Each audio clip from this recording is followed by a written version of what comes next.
Hello everyone, I'm Malcolm of the Hunter Association, your source for all things Hunter x Hunter. My name is Kaige. And my name is Dylan. And on this week's episode, we'll be talking about Hunter x Hunter in 1999, episodes 85 and 86. Dodgeball Part 2. Yes, indeed. Then, of course, we'll be going through our community comments. If you'd like to join in on the community and have your comment read, be sure to comment on the YouTube version on the weekly community post. Also, make sure to like and subscribe to help grow our community of Hunter x Hunter fans. Additionally, if you'd like to know when new episodes are live, click the bell to enable notifications. If you're an audio listener, make sure to rate, review, and comment on Spotify and Apple Podcasts. Also, be sure to follow us on Twitter at TXHXAPod, as well as Bluesky at THAPod for podcast-related updates and to submit responses to the weekly call-out posts. If you'd like, you can also email us at hunterassociationpod@gmail.com. As always, we provided timestamps in the description if you would like to skip ahead to any of the aforementioned segments. Okay, news. Very minor. We have basically nothing. But funny news, Shizuku launched in Nen Impact this past week. But somehow, someway, the PC version and the PS5 version got two different versions of the character. Yeah. So what we mean by that, if you're not versed in fighting games, is that, like, it's the same moveset and everything, but they gave her, like, different properties and, and just, like, different, like, versions, basically, of her moveset across the two, across PC and console, which is extremely bizarre to happen nowadays for a fighting game, for that to happen in the first place. It just goes to show how much of a fucking mess this game is, I think. Unfortunately so, yeah. I have heard she's pretty fun, though, from the people who have played her, for what it's worth. So that's cool. But yeah, that's, I think, also worth noting, they did already patch that, so both versions do have the same version of the character now. So good on them, I guess, for course correcting that quickly, but it's still insane that got out the door at all. Like, yeah. Wow. That's crazy. It boggles my mind how nobody caught that in time. I don't know, but, you know, Shizuku's in the game now. Go play her if you have an Impact, if you're interested. She does look pretty fun from what I've seen of her, so, you know, maybe I'll one day revisit that Impact and play her, but I don't know when that'll be. We'll get there. Let's get Zeno out. Yeah. Get Zeno in there, get the whole Season 1 pass in there, because I doubt there's going to be any more passes after this one. I'd be shocked. And then we'll revisit the game and see what's up there. Yeah, that'll be fun. Mm-hmm. Yeah, that's it. No Togashi updates or anything, which I'm a little surprised about, to be honest, because last week it sounded like something was coming soon, but no, we'll see. Just a little bit more time, hopium. Yeah, we'll see. That's all I can say. I don't really know, guys. Yeah, I don't know anymore. I give up. I don't know. Let's just ride it out, see what happens. Yeah, but you'll be the first. Well, you'll hear from us first, though, as soon as the news drops. So, you know, be prepared. Oh yeah. All right, let's talk about Dodgeball. All right, let's go ahead and get into it. Let's waste no time.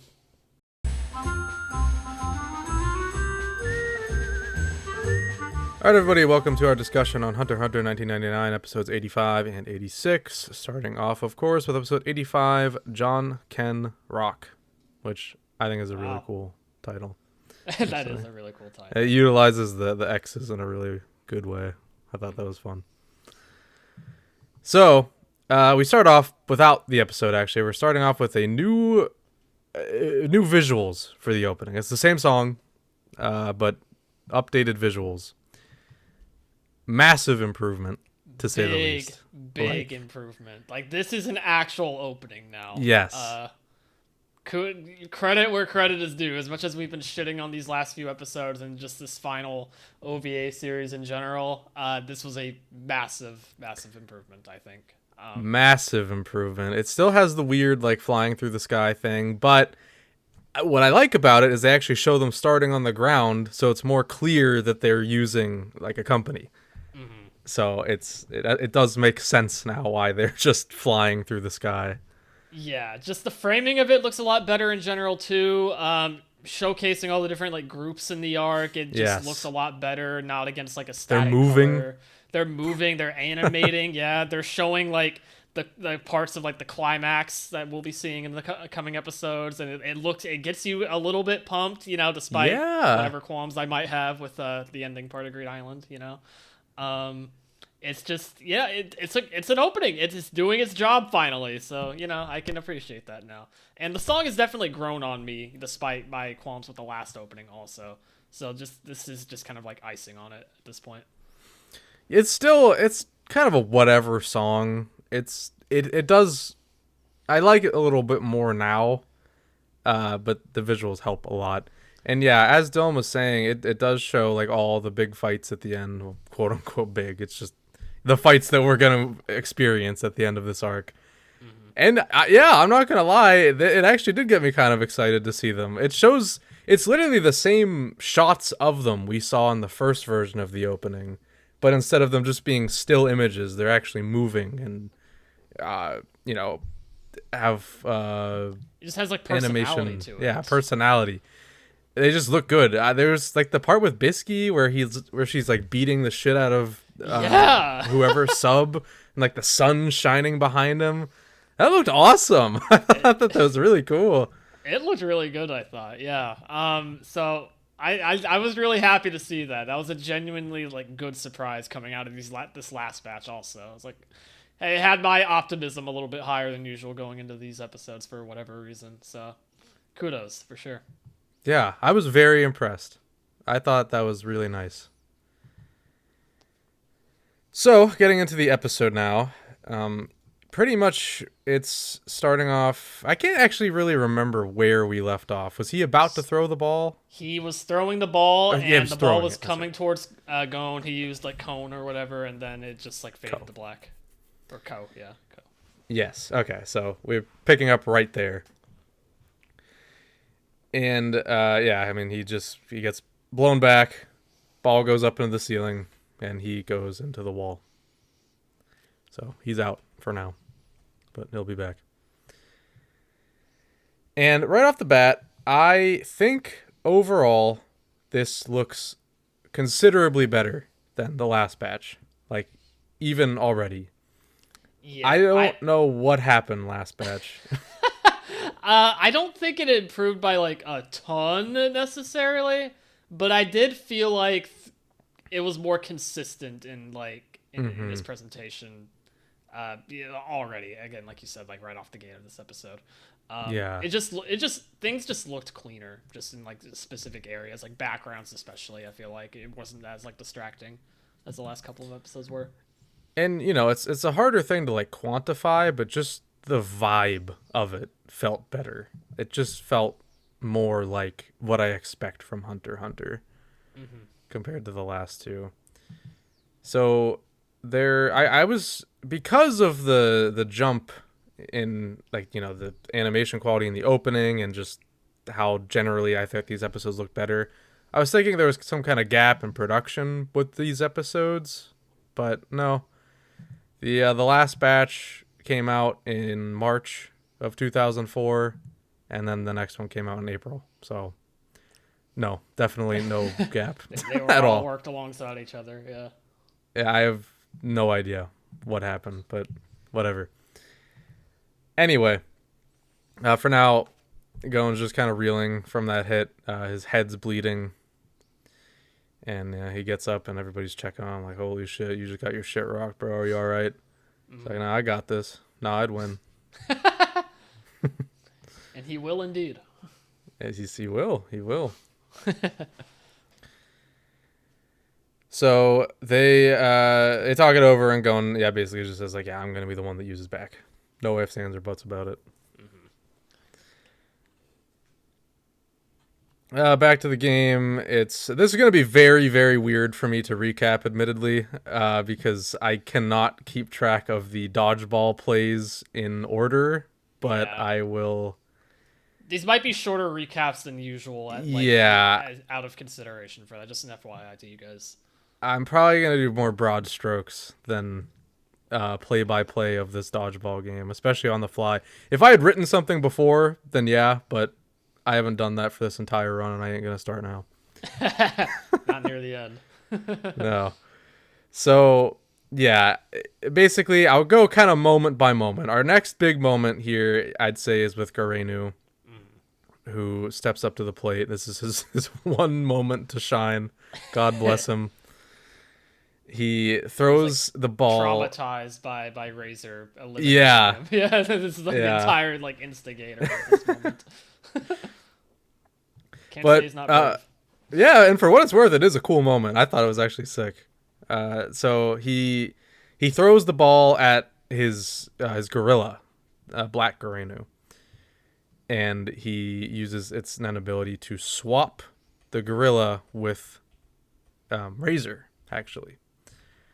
Which is cool because previously White Garenu had swapped places with Garenu, so that plants the seed in Razor's mind, like, okay, these guys can swap with him. He's not thinking, okay, the other one can swap with me. So it's a cool little mind game that he plays with them, which I enjoy. Yeah, and he gets a free hit on him as a result. Right in the face, and it looks really good, actually. I thought that was a clean hit. Yeah, it was a clean transition with Black Garenu swapping to Razor as well, I thought. Very quick. So, like, as that is intended to look, you know? The effect on it is still weird. It's still that same, like, Matrix effect. Like, the green dots or whatever when they move. Don't know what that's about, but whatever. It was fine. I thought it was also, like, kind of cute how, like, you know, after Razor gets hit, it like does a little like camera shot from like his perspective, and like the vision's like kind of like blurry as like, he's kind of reeling from it. Yeah, I thought that was cute. I won't say it was like great or like original, but you know, I noticed it. Yeah. But unfortunately, in a cool little team maneuver with number 13 and number 2, they're able to get the ball back, toss it to another one, and catch it, and then throw it right back at Garenu. So he's out. Sorry, Garenu. And so are his gorillas. They also use the term Nenju for Nen Beast in our subs, which I have never seen before, so that kept throwing me off. That was a first for me, too. After that, Garenu's out for the count, unfortunately, but he had his moment. And then we move into Razor on the offense, who just launches the ball full force. And here we have a bit of animation that I thought was really clean. It's very, if you guys have seen Naruto, this reminded me a lot of the Pain fight, where it's very low detail animation, or very low detail character designs, but very fluid animation as the ball whisks past Killua and then past, is it Bluesky first? Bluesky and then Hisoka. Yeah, Bluesky and then Hisoka. And yeah, the way it zooms past Hisoka and then the one Razor's little dude just like flies in and catches it behind him. That looked sick. I thought that was really cool. Sick. Yeah. I'm glad you agree. I was really impressed by that.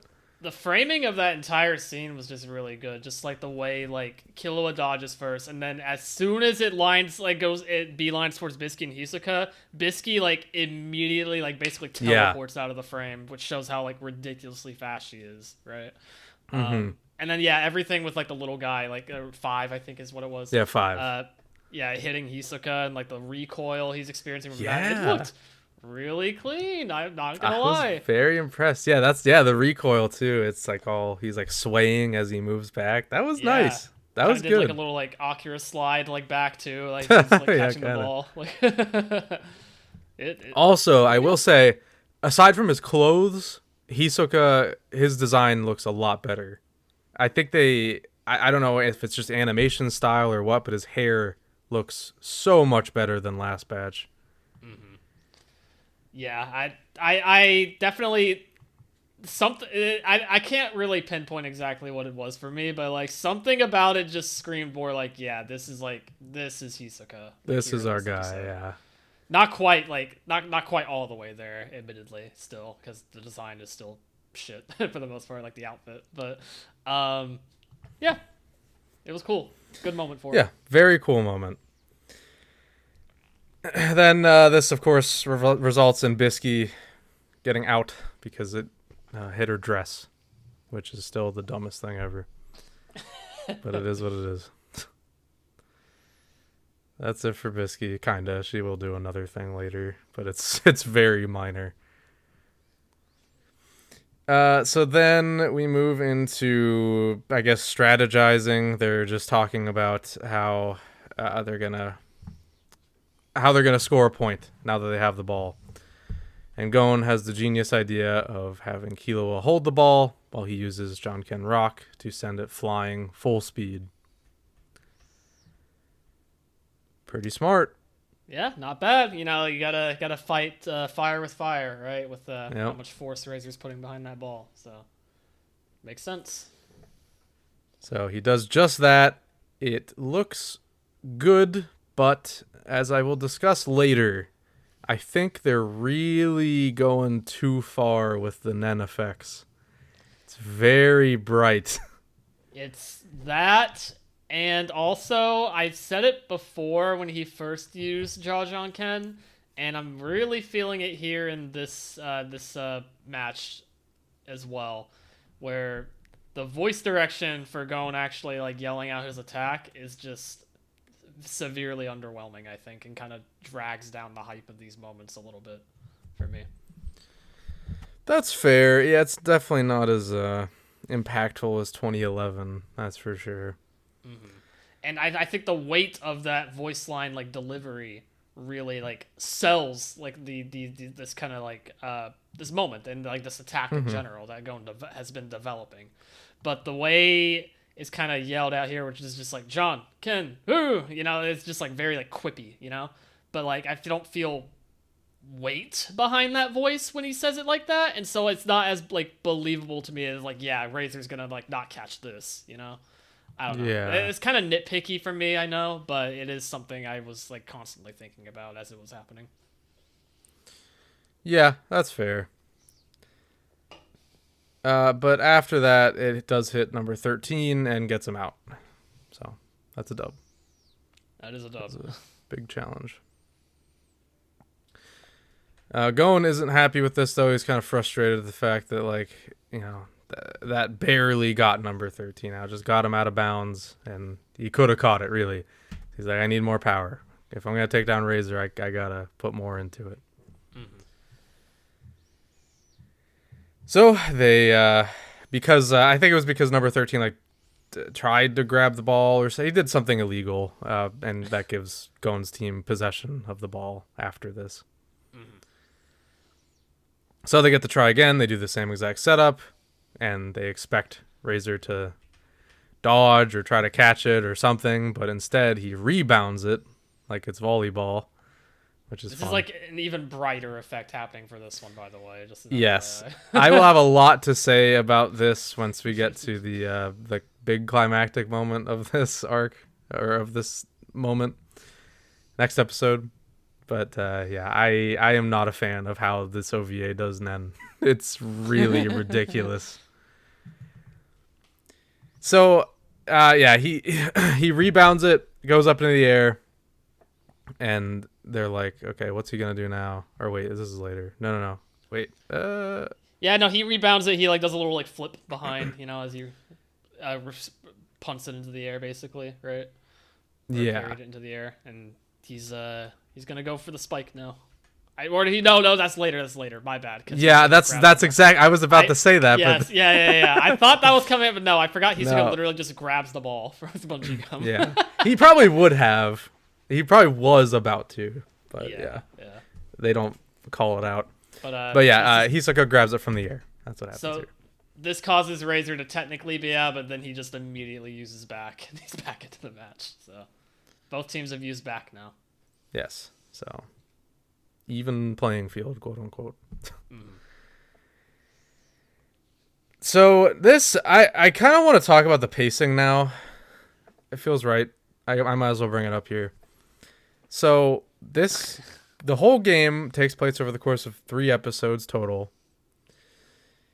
And you really feel that because this episode, it drags. It really does. From this it moment doesn't onwards, it is slow. very, very slow. And it's not even like, oh, half the next episode is the game. No, it's the whole thing until like the last, I don't know, 3 minutes.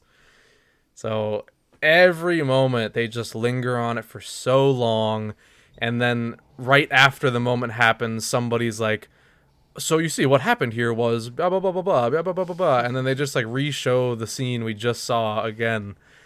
And that just happens with every single play of this game. And that's something you can get away with in manga form, because it's just like literally explanations like this happen in manga with like a one panel, because you don't need to show anything. It's basically an explanation that's there if you want to read it. But here you're forced to sit there and listen to these guys explain what you just watched with your bare eyes. In this exact same episode, by the way. Yes. Immediately after it happens. And it just kills the flow. Like, I think this is a fine adaptation of this game, but it really suffers in the pacing department. And it's really, like, I don't think you can do a better adaptation of this game than 2011 did. It was just so perfect. It had so much tension. It was very fast-paced. Like, you were on the edge of your seat that whole time. But with this adaptation, I don't think it gives you the chance to be on the edge of your seat because of how slow it moves. And it's especially frustrating, I think, because like the moment you like start getting invested into the game, like these like really key moments like throughout it, they like pull you back immediately to like, you know, do like the explanations or like the exposition, and it just really kind of just kills the pacing of it, like you said. It absolutely does. And that will be accentuated at the end of this episode. We'll talk about in a second. But what we're watching now is exactly this, as Gare is just kind of thinking to himself about the status of everybody on the field. He's, you know, saying Gon probably can't handle another attack. Hisoka's done for because he took the ball head on. He probably can't. His right hand's probably useless. Killua's hands are probably omega fucked right now. Yeah. Gon is using all of his nen, you know, stuff like that. Yeah, and the hand thing is not something that the other people realized or really considered, but says Gare noticed that Killua has just been using only a small amount of nen to guard his hands whenever Gon punches it. And he said the analogy that's used, which I've always liked, is that he's using his hands as like a cannon barrel. Yeah. So he's just blowing up his hands. It's a cool comparison, because like the moment that's like said to me, I'm like thinking, yeah, I get why his hands are fucked up now, because like, oh my god, can you imagine the rope burn that must be like on his hands from that? It's bad, yeah, so bad. But yeah, so they now don't. Sasgara is thinking like, I wish I could be in there, because like I'm like more skilled than any of these fuckers here, which debatable, but you know. But it's also it's that same character arc we were starting last week, where he's feeling regret. Like he's like, man, I blew it. I'm not as good as I used to be, but I could be if I didn't get it over my head, I could be utilizing myself in a better way to service the people who can actually win us this game. It's kind of cool. I do actually like what Togashi does with Sasgara here and here alone. Anything after this, I don't really give a shit about. But here I specifically. I think this is actually a cool avenue to take for this relatively minor character. Anyhow, the next play we'll talk about is Bluesky gets the ball. She just simply asks Hisoka to throw it to her as they're talking, and she's like, I'm not good at throwing these things, and then just knocks out number 2 immediately. Okay. Cool. Awesome. I don't know. I don't think Togashi could think of a clever way to get number 2 out of there. No, that's what it was like to me. It's like he was reading back the last few chapters to see what's next to write, and he's like, oh wait, I forgot about number 2. Yeah. Get him out of there, Bluesky. Have Razor alone. Then after that, the game is put on pause because Sasgara calls for a timeout. So he pulls everybody to the side and is like, okay, get me back in there. Or no, not get me back in there. Go and fall back to the sidelines so I can act as the cannon barrel, so to speak, instead of Killua. Yeah. But Gon thinks to himself for a while. Killua also, isn't in agreement with this either. Worth noting. But Gon thinks long and hard about it. Oh wait, I forgot. They know long and hard about it. Yeah, they sure the do. long and hard about it.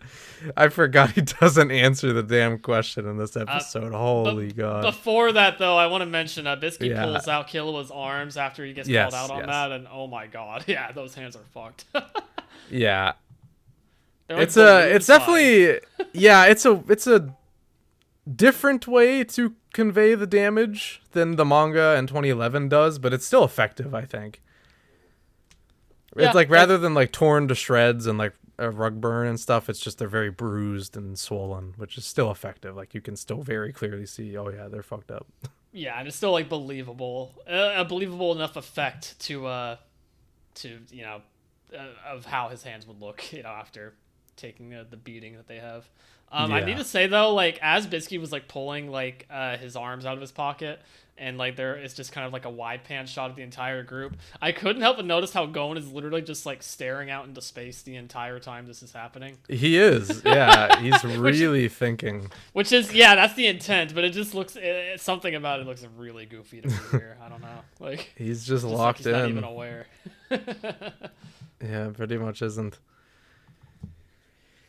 Yeah, so, and that's another thing, we talked about this a lot in our Gon retrospective, but just the fact that, like, Gon receives that information about Killua, and he's not surprised, which heavily implies that he knew Killua was fucking up his hands to make this happen, but he still does it, and, we'll talk about his answer next episode, I suppose, because the rest of this episode is devoted to a mediocre track playing in the background while nothing happens.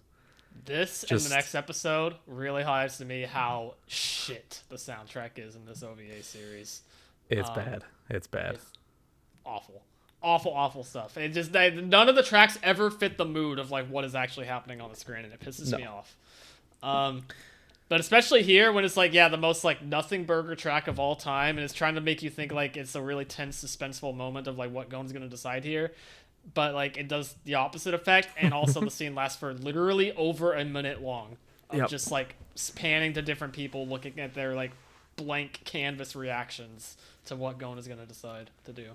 It's absurd. I was laughing my ass off. It's just that. It's a whole minute of just nothing. You know those like parody videos that circulate on social media every now and then about how like One Piece like pacing be like, and it's just like it's just literally just that. Like this is just these are just those parody videos. Just add Overtaken playing in the background instead. It would work better, unironically.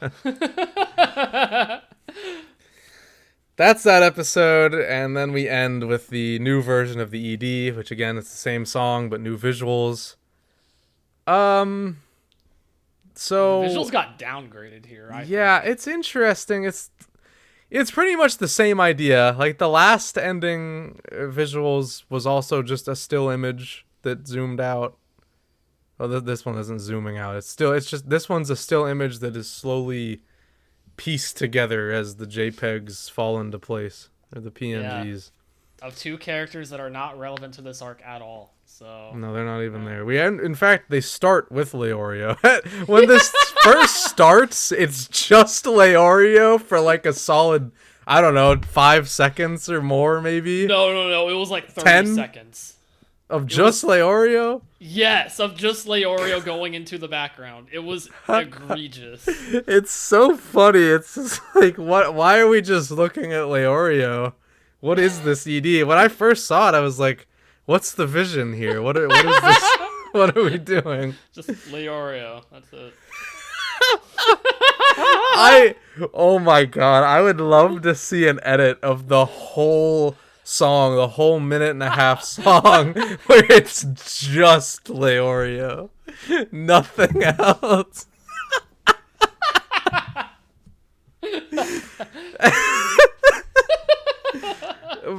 Imagine just like watching this episode. He's nowhere in sight, hasn't even been mentioned, and then that's the credit sequence.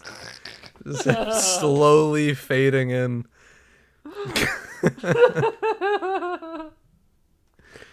Oh my god.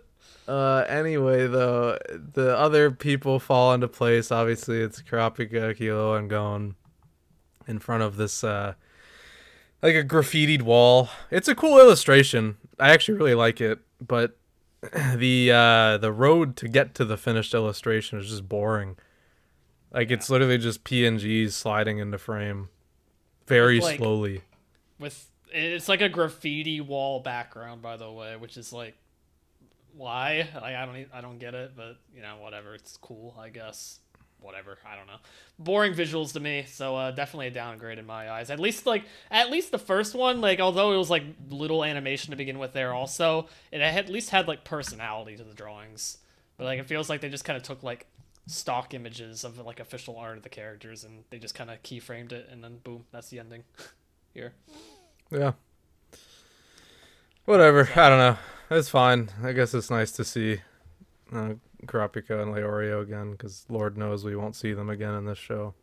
I mean, at the very least, if this means we got a better opening out of it, I'll take it, so. Yes. I cannot understate how much better the opening is.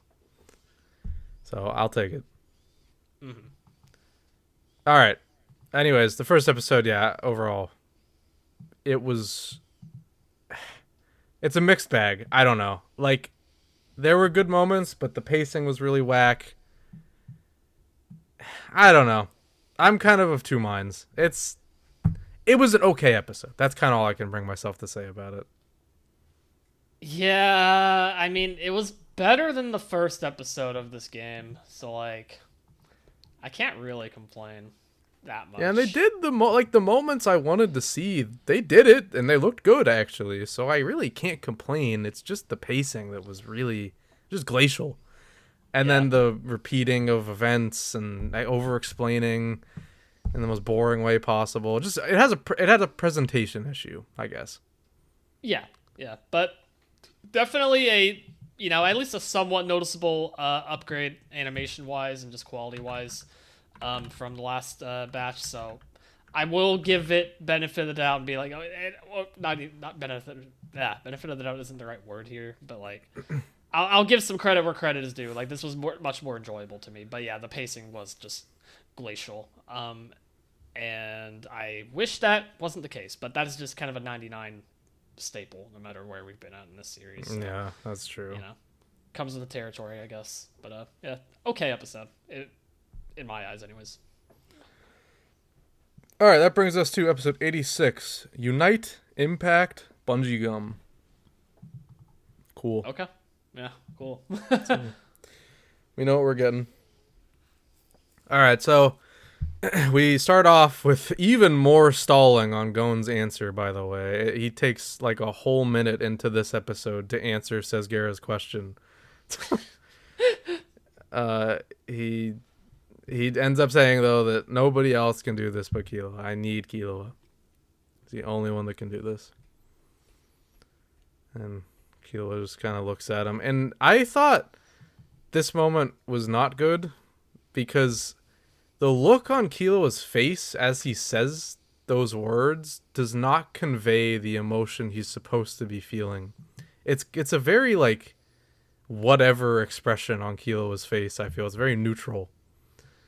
And it doesn't really look to me like it actually affected him in any meaningful way.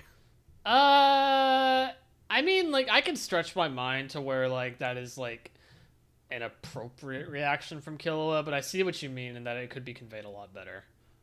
It is a little bit more neutral leaning. Yeah.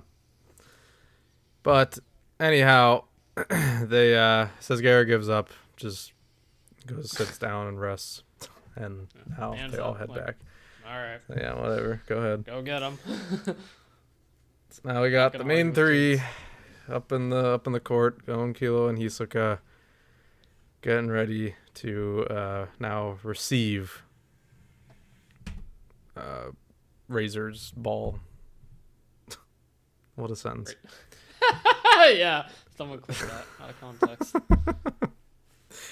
So he flares up his aura, which, it's 99 aura, or 99 OVA aura in particular. But I will at least give it the credit. It looks a lot better than the first time he flared up his aura two episodes ago. Yeah, Hell of a lot better. This looks like this looks more like I would expect of like, okay, he's getting serious. Like, this guy knows what he's doing, Yes.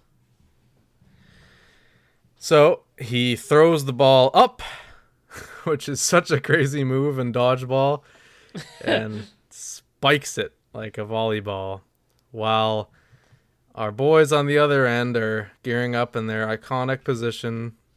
Hisoka on the back, Keela back against Gon, and Gon ready to take the ball.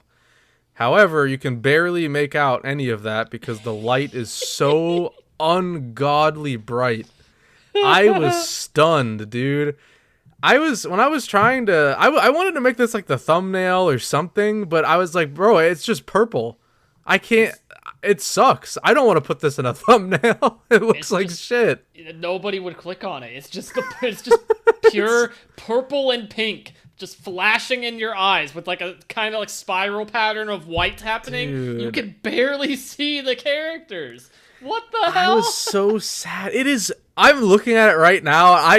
You can't even see details on their faces. I'm not lying to you. It's just a white void. You can make out like the vague shapes. Yeah. Gon's pupils are like all that's visible on their entire design. Wow. What the hell? I don't understand. Like, I get what they wanted to go for, and that it's like something insanely flashy, like, oh my god, like this could like destroy the world or whatever, like give that kind of impression. But it's not. This is a defensive maneuver. They're not charging up a Kamehameha. Well, I mean like the impact of the ball though is what I mean by that. But like we're not even there yet. This is before the ball even gets to them. It's still that bright. Oh, well, okay. I mean, that just extends even more so when that happens. I thought. Yeah, no kidding. I haven't even gotten there yet. Then, yeah, so, okay, I'll just skip there. When the ball hits, oh my god, dude, seizure warning. This is the Porygon incident. You're gonna die, drop dead. This is insane. Why? It's actually ridiculous. You can't. This is what people make fun of modern anime for, like the over-exaggerated effects and insane lighting. This is that, but at the early advent of digital animation. So it looks like garbage. It's so ugly. I just don't I don't understand how like they could see that in the final product and be like, yeah, people like this looks good. Like what looks good? I can't see shit. I can't see it. Yeah. Am I supposed to be like? Am I supposed to like be pog reactioning to like just like bright lights? Like, am I a child to these animators? Like, I don't understand. It's crazy. Yeah, I was just so disappointed by this. Like, this is one of my favorite moments in all of Hunter x Hunter, and here it is. I can't even see it. It's just a bright pink light, and then add some white into it when Razor throws the ball. And why was it even pink, anyways? I have.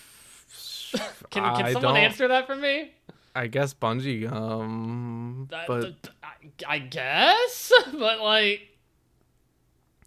yeah, I don't know. Or maybe is Hisoka's okay. I think I get it, because Hisoka, remember 99 has aura colors. Oh right, the aura. Hisoka's color is pink, so his Ko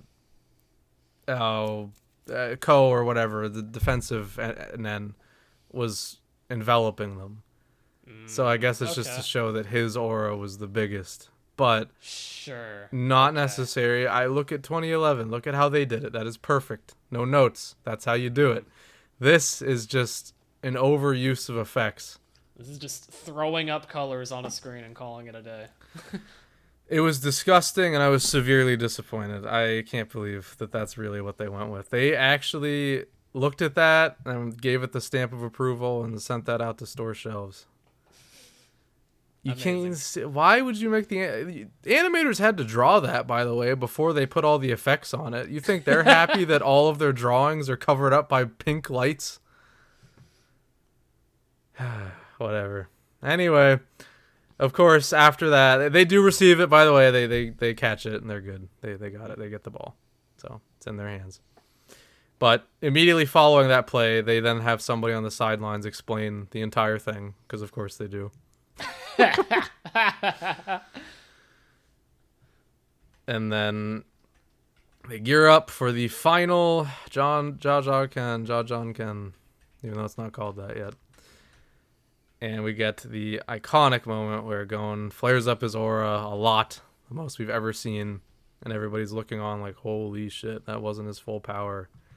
And Razor opens his eyes and says, "What a monster!" Yeah, okay, yeah, this got me good. Yeah, Like, this I is still like, got chills. I still yeah, got chills. That worked. the way the framing of the camera was when he opened his eyes and he was just like, "What a monster!" Like, okay, Yeah, goosebumps. yeah, and they actually animate his eyes opening, which was really cool. Like it worked. I thought that was really cool. And then he says, "Jing, rejoice." Yeah, that That's goes so hard. badass. They made Gon out to look like a holy entity too in this like scene. Also, They which, did. like, you know, you could argue that this is like way too fucking bright, also, but It is. It works here. Yeah, it was cool. It was cool. But then he does the final Jajan-Ken. He hits the ball, and again, white light envelops the whole screen, and you literally can't even see him hit the ball. I'm not kidding. White light. It's like they're censoring it or something. It's just you can't see the ball at all. It's literally just like white with like a yellowish hue, just like flashing all around, vaguely where his fist is. You can't see the ball. You can't see his fist hit the ball. You see nothing. His fist moves forward towards the ball, and then a white light envelops the screen. Awesome. Then it goes flying at Razor, and of course he rebounds it, which is crazy. Ridiculous. So now the ball, with all that power, is heading straight back at them, at Gon in particular. And he was like, "Dodge, dodge, dodge," but Razor's like, "Nah. I know he's going to try to catch this." Which is cool as fuck. But then, of course, Gon passes out before the ball gets to him. But what I like about this is that it tells us, the audience, that Gon would have tried to catch it. Yes. That is his resolve. He wouldn't have just taken that sitting down. He would try to catch that shit. He would. It wouldn't have worked, but he would try. Yeah. So Gon's out of the picture, and now Hisoka is left to catch it with bungee gum and send it flying back. I always like this moment, and this adaptation does it fairly well here also, just this moment, in that, like, you know, technically they could just, like, not get in the way of the ball, and then Razor would lose, like, automatically, right? But Hisoka's like, no, I'm gonna send it back at him. Absolute victory. That's what Gon wants. Yes. So. I love that. It's so cool. Yeah, what a great moment. Too bad you can't see the ball even being received in the bungee gum, because the bungee gum itself is like bright as hell, bright as like our sun. If you were to be like 2 miles away from it, get it. Perfect example. If you're watching the video version, look at that lamp in the corner of Dylan's screen. That is literally that is what it looks like at all times. I'm not kidding at all. This is half of the episode, guys. This like that's like it. White light in the corner. Yeah. Dylan's actually been playing the episode in the top right corner of his screen the whole time. You didn't even notice.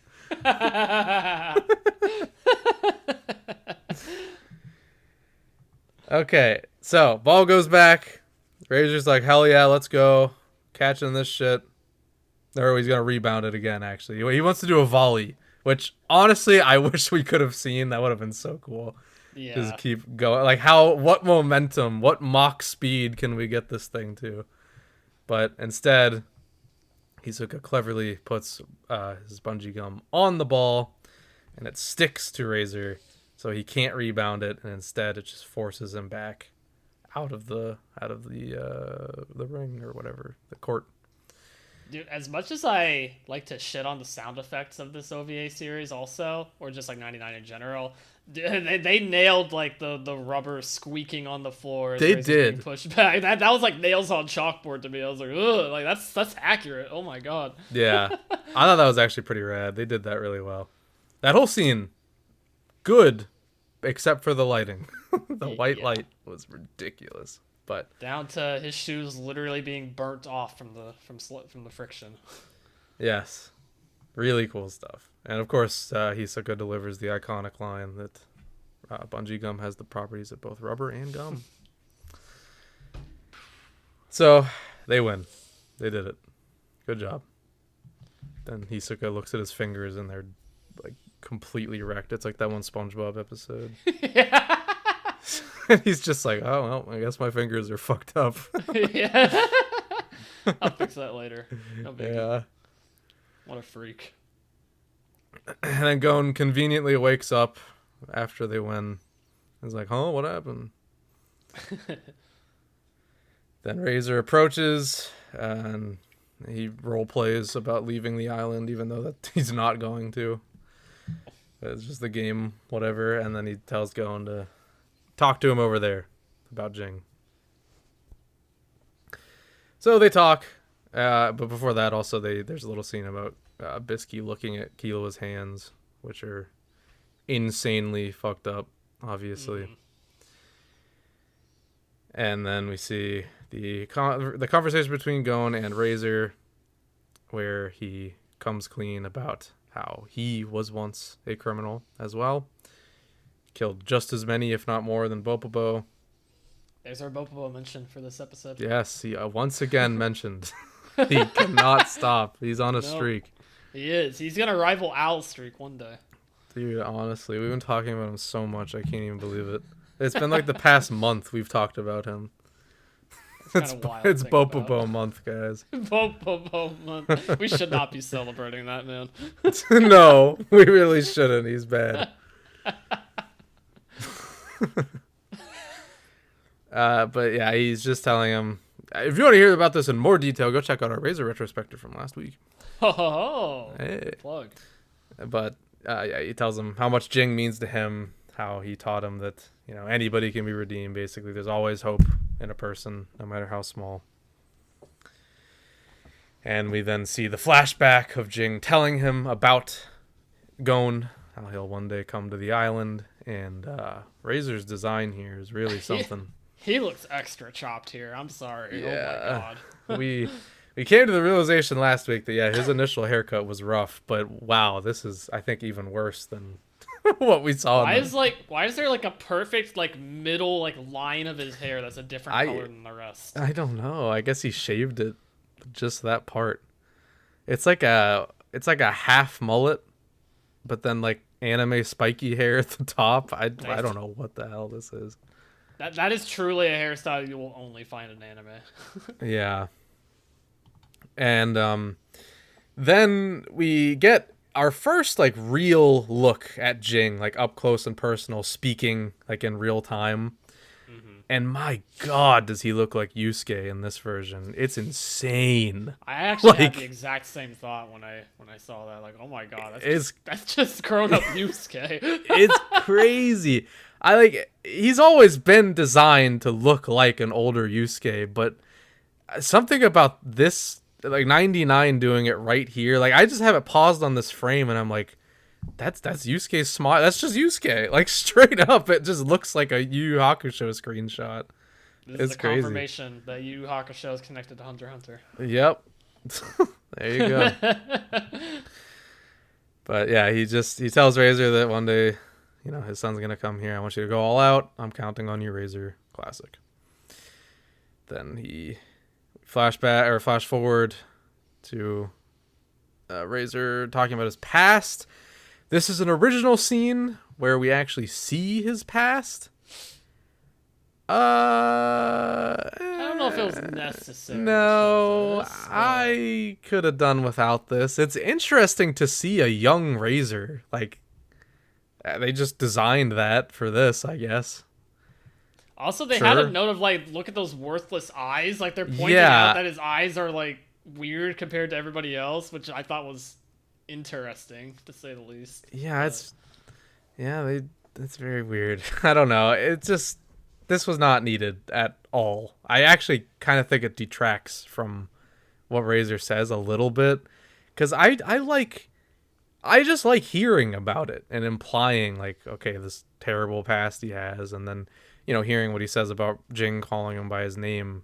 It hits, but it kind of didn't really hit for some reason because we saw this scene. It's hard to put into words. I just don't really like it. I don't think we needed this. I don't think I'm as harsh on it as you are. I don't think it really affected my enjoyment of the scene one way or another like that much for me. I do agree that like it probably wasn't needed. I wouldn't go as far to say that it detracts from it though, at least for me. But That's fair. Yeah, well, regardless, the rest of the scene plays out as you'd expect. He just says when he called me by my name there, it felt like I was being called by my name for the first time ever.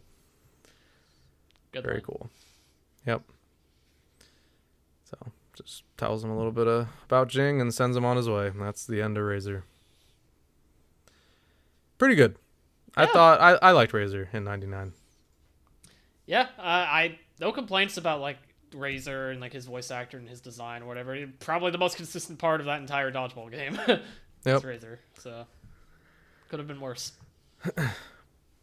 Then we have the scene where they finish the quest, and I don't really feel the need to talk about any of this. It doesn't really matter. It's actually nonsense, like literally. It's like it's an entire gag about how this woman is like, oh my gosh, you drove the pirates away, yeah. and like you saved the city, and then Gon is like really invested in her speech, and Kill's like, dude, this is just part of the game, right? This is not real. Razor's like downstairs still. Yeah.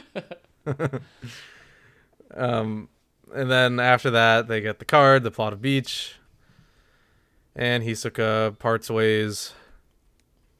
And the Killua wants him to tag along, but Hisoka doesn't want to because he's not really interested in actually completing the game. Yeah. And then he mentions like, hey, just call me anytime and I'll use magnetic force or whatever to come see you guys. Mm-hmm. And he heads off, and then Killua's like, wait a minute, he did know about the cards. Yeah, that filthy rat, that liar. Bro, what did you expect? You suspected he was lying from the very beginning about his motives. How did you not think of I guess I think it's just because he got so into like the teamwork of the dodgeball that he kind of forgot anything. Because it's also funny how it's not really made into a joke, but I think it's subtly funny how when Hisoka's leaving, Killua was like smiling and waving goodbye, like, all right, see ya, Hisoka. I think Killua just got like really into it. Yeah. Just forgot anything about Hisoka's past. I think it also raised to me that he just got his hopes up that he's going to stick around, because remember also like when he was suggesting that, he was thinking to himself like, yeah, I'd like to know more like information about the troops location too. So like that'd be good, And then Hisoka completely trolls him. Yep. And then Bluesky says, among liars there are two types. One that tells useful lies and the other that tells useless ones. And he is the latter. I'd argue Hisoka tells both, but yeah, I would agree. I didn't really exactly agree with her assessment, but especially because she says that the two Killua and Bluesky are of the former, implying that they tell useful lies. I don't. You know what? That's part of the joke, I think, because Bluesky does not. She only tells useless lies. Yeah, that's probably a joke. Yeah, you're right. Okay, I like explaining that out loud. My like brain clicked with that moment. Now I like it more than I did. Not that I hated it, but no, I wasn't like enraged watching it, like slamming my keyboard. Fucking idiots! Who wrote this? Yeah, who wrote this garbage? So then we end the episode with Sesgara. He recruits Garenu first of all to the Alliance, and then invites Gon and the gang to join to take down the bomber. And then they get a phone call from the bomber. Holy shit, guys, the bomber. The bomber! He's here! He's coming! I can't wait. I'm so excited. Yep. And then the episode ends with him laughing. Awesome. With the polycule, by the way, right behind Yes, him. with the polycule.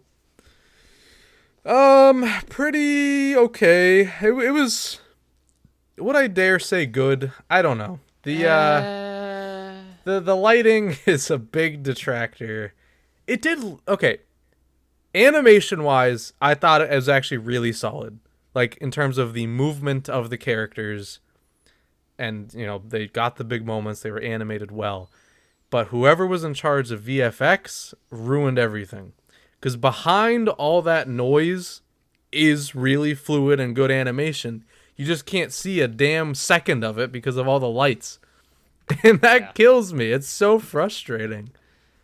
Yeah, it's insane how much it brings this episode down for me also. Because, like, otherwise I think it would be really enjoyable. I'd be like, yeah, like, this is a solid adaptation of the ending of this fight, you know? But with all the flashbangs happening the entire episode, I just, like, I can't in good conscience say that this was a good episode. Because all the big moments got completely, like, shit on from just, like, the Porygon instance happening on repeat.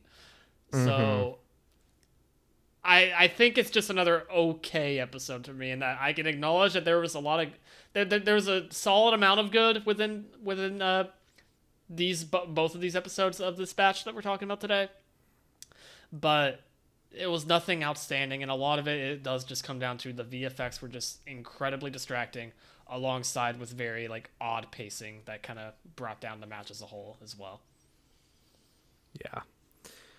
Couldn't agree more. That's pretty much my thoughts exactly. I was left pretty disappointed, but it's still one of my favorite moments in all of Hunter x Hunter, so I still did find myself getting really into it, especially in the latter episode. I was taken out by some pacing decisions and the lighting, but overall I was still able to enjoy this.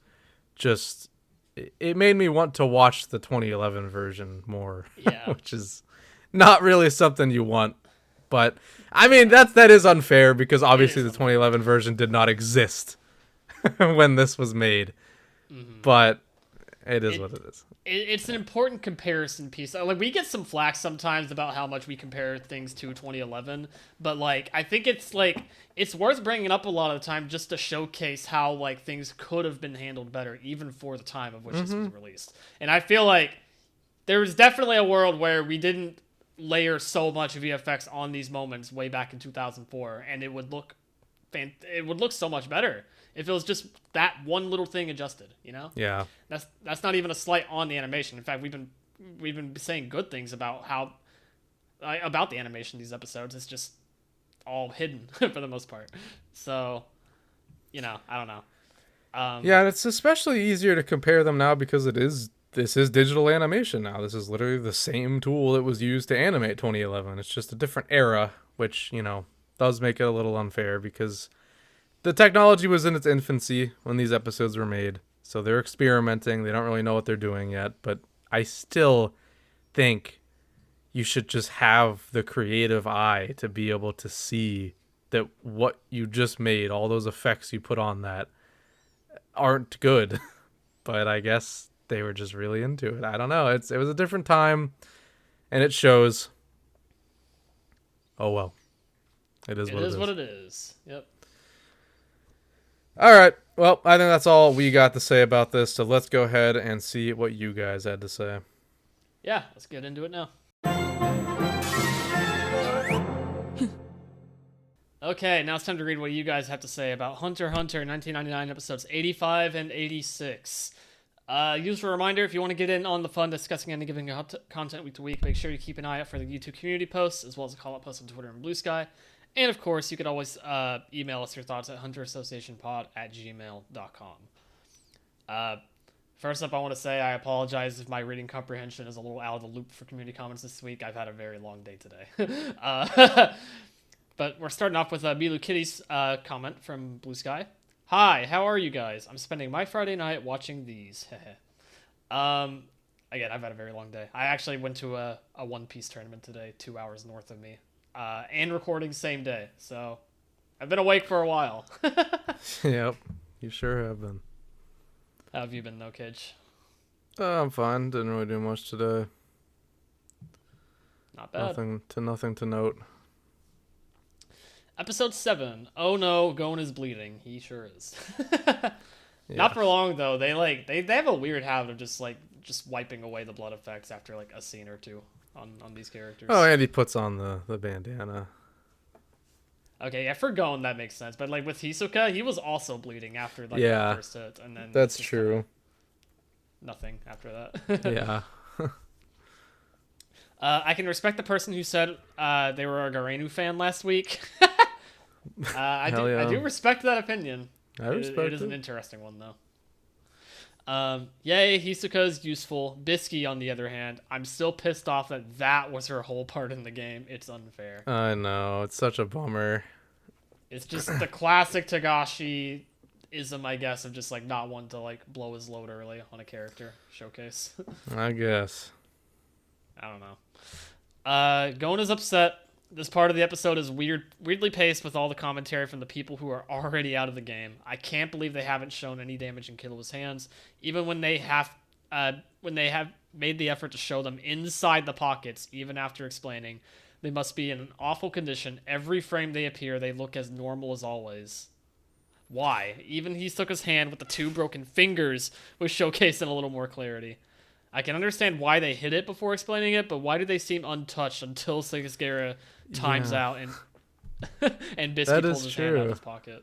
That is a really good point, actually. I didn't really think about that. Because in my head, I was thinking before they revealed what they look like, I was thinking it was going to go the manga route where they're just like the palms are torn up.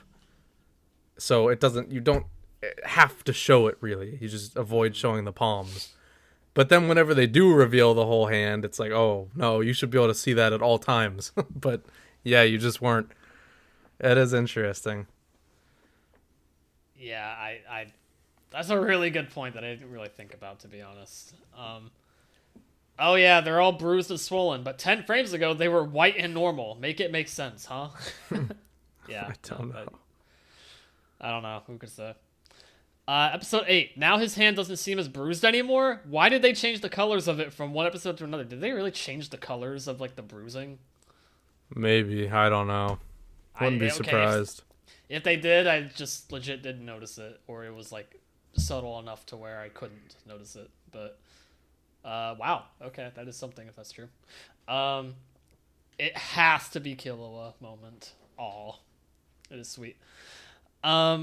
Oh my god, the trio's pose isn't really visible because their aura is incredibly bright. What the hell? That's a shame.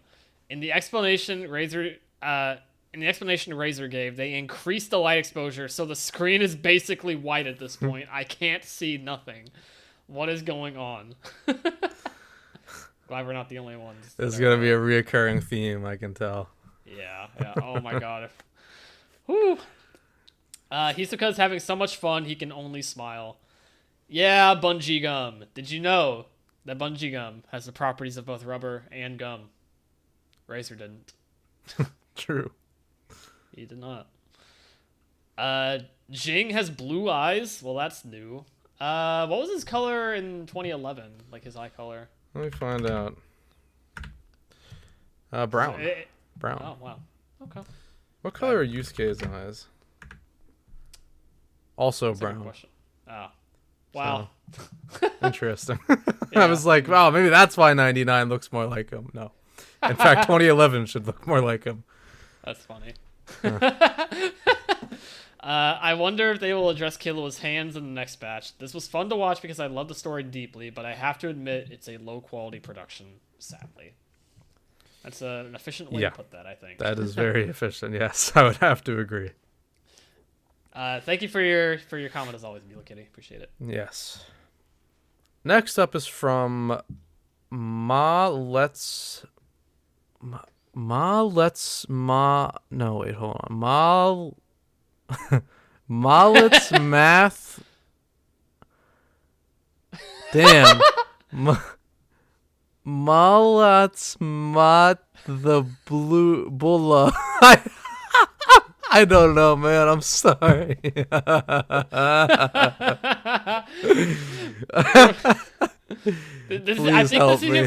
I'm pretty sure this is your first comment on the podcast, so we apologize for that.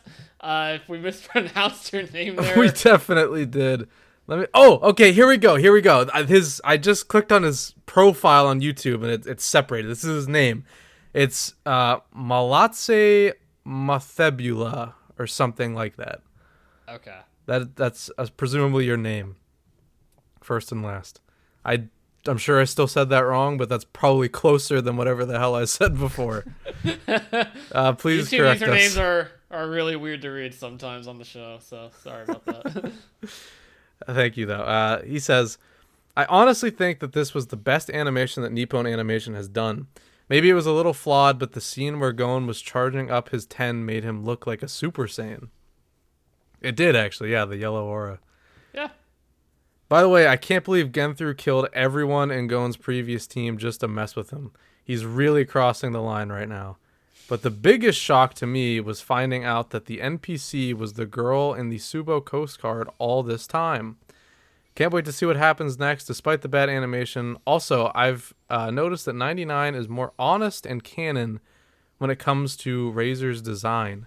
But Jing looks like a high schooler who's playing hooky from school. That's probably also why he looked like Yusuke, yeah. Yeah.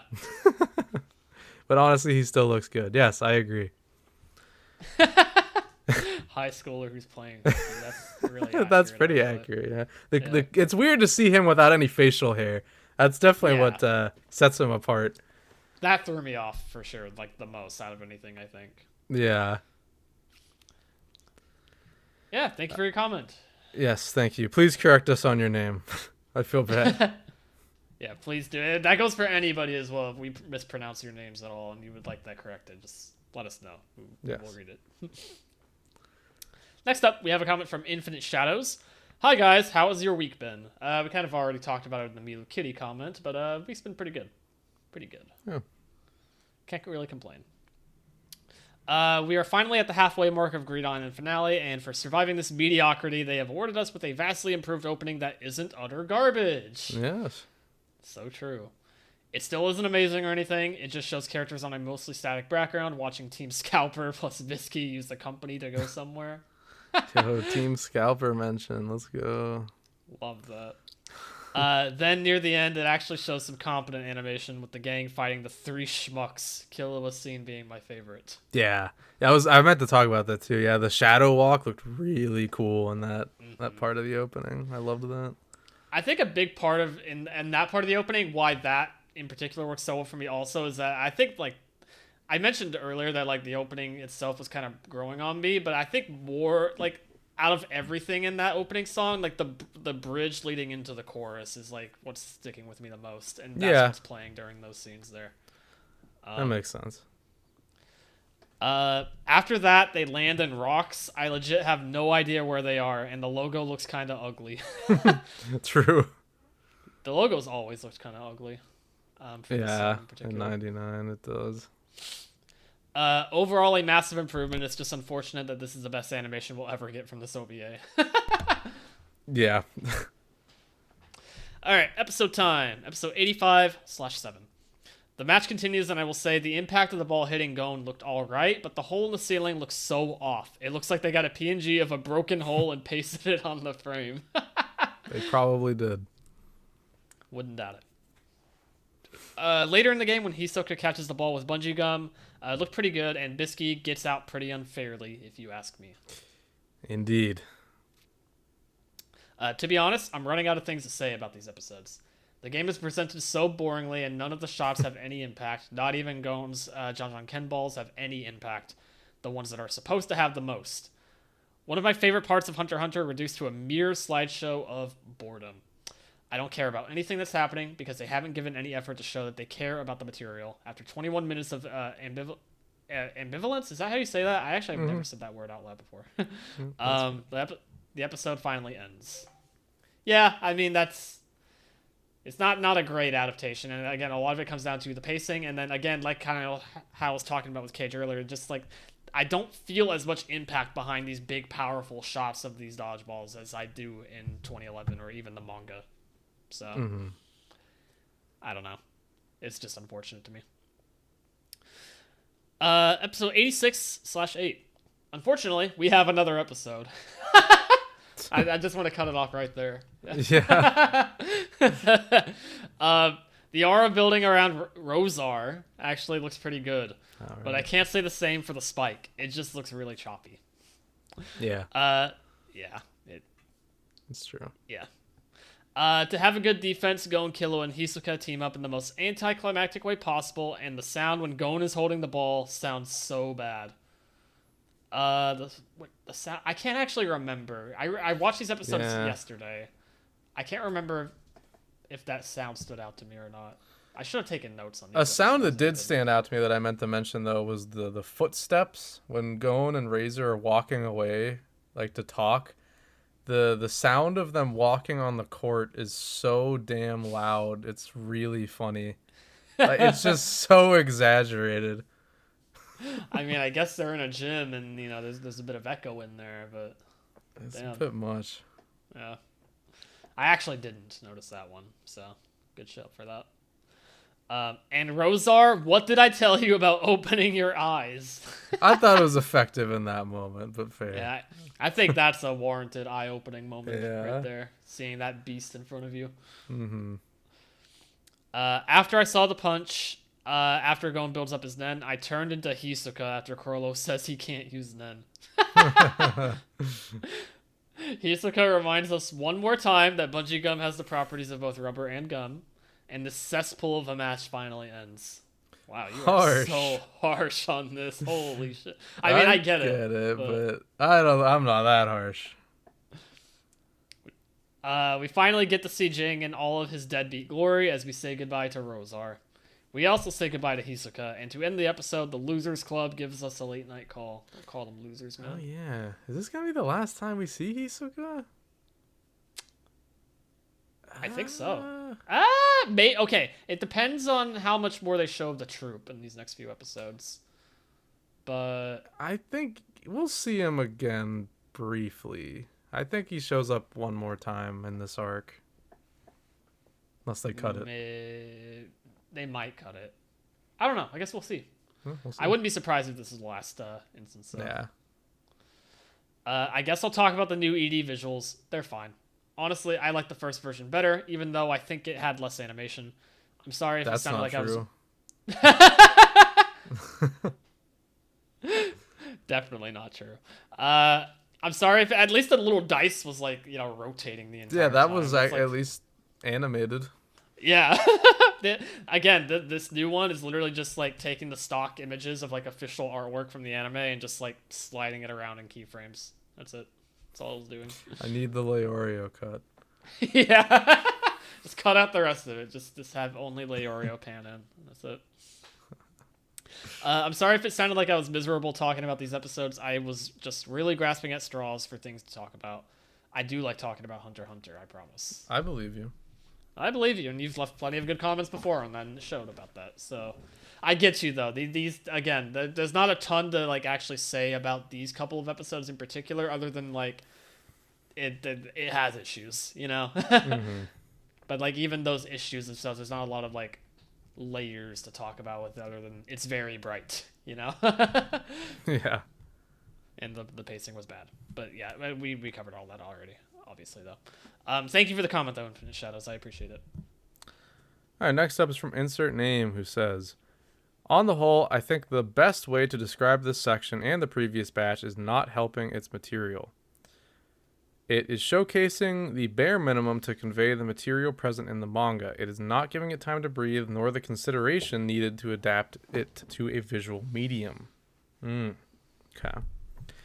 Before I begin, I want to praise 2011 for its brilliant voice work. Going back to compare, it's night and day, and they even provide a slight echo from the gymnasium to their voices as they speak, and everyone giving it their all.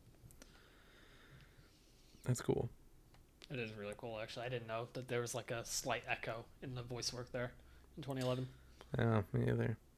At the beginning of episode 7, Razor's mouth is moving right before he does his throw. Is he talking to himself? That seems to be what the animation is implying. Very odd thing to expend time on and resources on animating and not basically anything else. I appreciate that you can see Bisky's dress burnt in the previous shot. Oh, that's cool. I didn't notice that. Boy, I didn't notice that. That's actually really cool detail. Yeah, that's cool. The music is just awful at building up stakes. It's inconsistently used, and when it is, the music choices are insane. The point of these scenes is to build up a sense of intensity. You want Razor to be menacing and his actions to bring uncertainty. The player's stuff should feel intense and triumphant. The fucking wood wand party hour does fucking none of this. It may have been appropriate during transitional scenes, but you're telling me they couldn't design actual music for this scene? In general, they just build no ambience for this entire set piece. The whole room being lit is insane. 2011 plays this smart. The court is brightly lit, which makes things visual but leaves everything else in shadow. This creates a spotlight effect that focuses your attention on the action, making it seem like the most interesting thing in the world while providing visual contrast that is pleasant to the eyes. You can use darkness for good, people. Here, everything is boring and homogeneous. Gon's aura doesn't have anything in the surrounding to contrast. 2011 was smart about this. It's a focused light that keeps the room bright and visible, but the edges are dark and provide visual contrast to the glowing. They also have a richer orange color that doesn't match the walls like 99 here. That's a really good point, actually, and explains why these episodes look as bright as they do when the Nen is on, because the backgrounds do not do it any favors in contrasting that brightness and those bright colors in general. I didn't even think about that. That is very true. Yeah, I didn't think about that at all. Definitely plays a big part. It's also probably why it looked so exaggerated compared to other episodes. And that's not even getting into how every scene is beautifully weaved with the sound design to fill each moment with a sense of breadth and gravitas that establishes the scene. This creates a complete lack of escalating stakes. This presentation is so detached from the flow of a story. It's a sequence of events and not a delicate toying of the audience's emotion. Telling a story is gently guiding a person's emotions in a sequence of events predetermined to make them feel a certain way. This presentation fails to grip the viewer at all. Never mind do so in any way that conveys emotion. It is literally making me feel nothing at all. It's about as entertaining as Subway Surfers gameplay. That's fair. Yeah, I get that. The way Nen looks is so nonsensical here. Here we go. I've been complaining since day one of the OVA, and here is why. That's right, you were, and I didn't really see it back then, but now I do. Now I sure do. Now it's very clearly visible. Any situation involving Nen is hampered by the glowing effect messing with the basic function of animation. Here we go. Now you're speaking my language. Nothing with it can have a squash or squish because the light is obscuring any information as to contrast any reaction and as to contact and okay, sorry. Let me redo that sentence. I understand. Because the light is obscuring any information as to contact and reaction or simply any visual indication of force. It's two glowing lights colliding, hiding piss poor animation. Maybe. That's debatable. We can't see it. Truthfully, I don't know. That's kind of the problem. We can't even see the fucking animation half the time. Yeah. You can't show collisions, and the only way to present intensity is by increasing the brightness. The result is that it's impossible to tell the scope of anyone's Nen, especially Razor. That's a problem because Razor works because he's a boring, simple design given character by his monstrously large and imposing aura. This contrast does not come across. How strong is Razor? I don't know.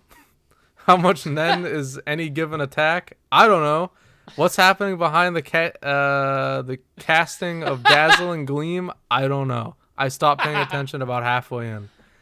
Covering the entire scene in bright light is a great way to ensure I can see the animation and certainly can't see the animation, and certainly a great way to ensure I'll continue wanting to see it. Or he's being sarcastic, I see. Yeah. He did mean can. Ultimately, Razor is not imposing, and they fail at making him feel that much stronger. None of the hits have any sense of weight. Very, very true. Very, very true. Very good point. Yeah. No, you can't really see the difference in power that Razor has in his control of his aura and his Nen when it's the same intensity as anybody else on the field. Even with Gon, I really think his final hitting of the ball really doesn't feel any different from any other time the ball has been thrown, period. No. Yeah, not really. The auras themselves are so incredibly tacky, they either have to animate an entire separate object, a la the nebulous white ball, add an obscene early 2000s heat effect, or platter an effect over the animation. The latter is especially glaring given the problems that they have had with layering 2D or 2D animation and effects.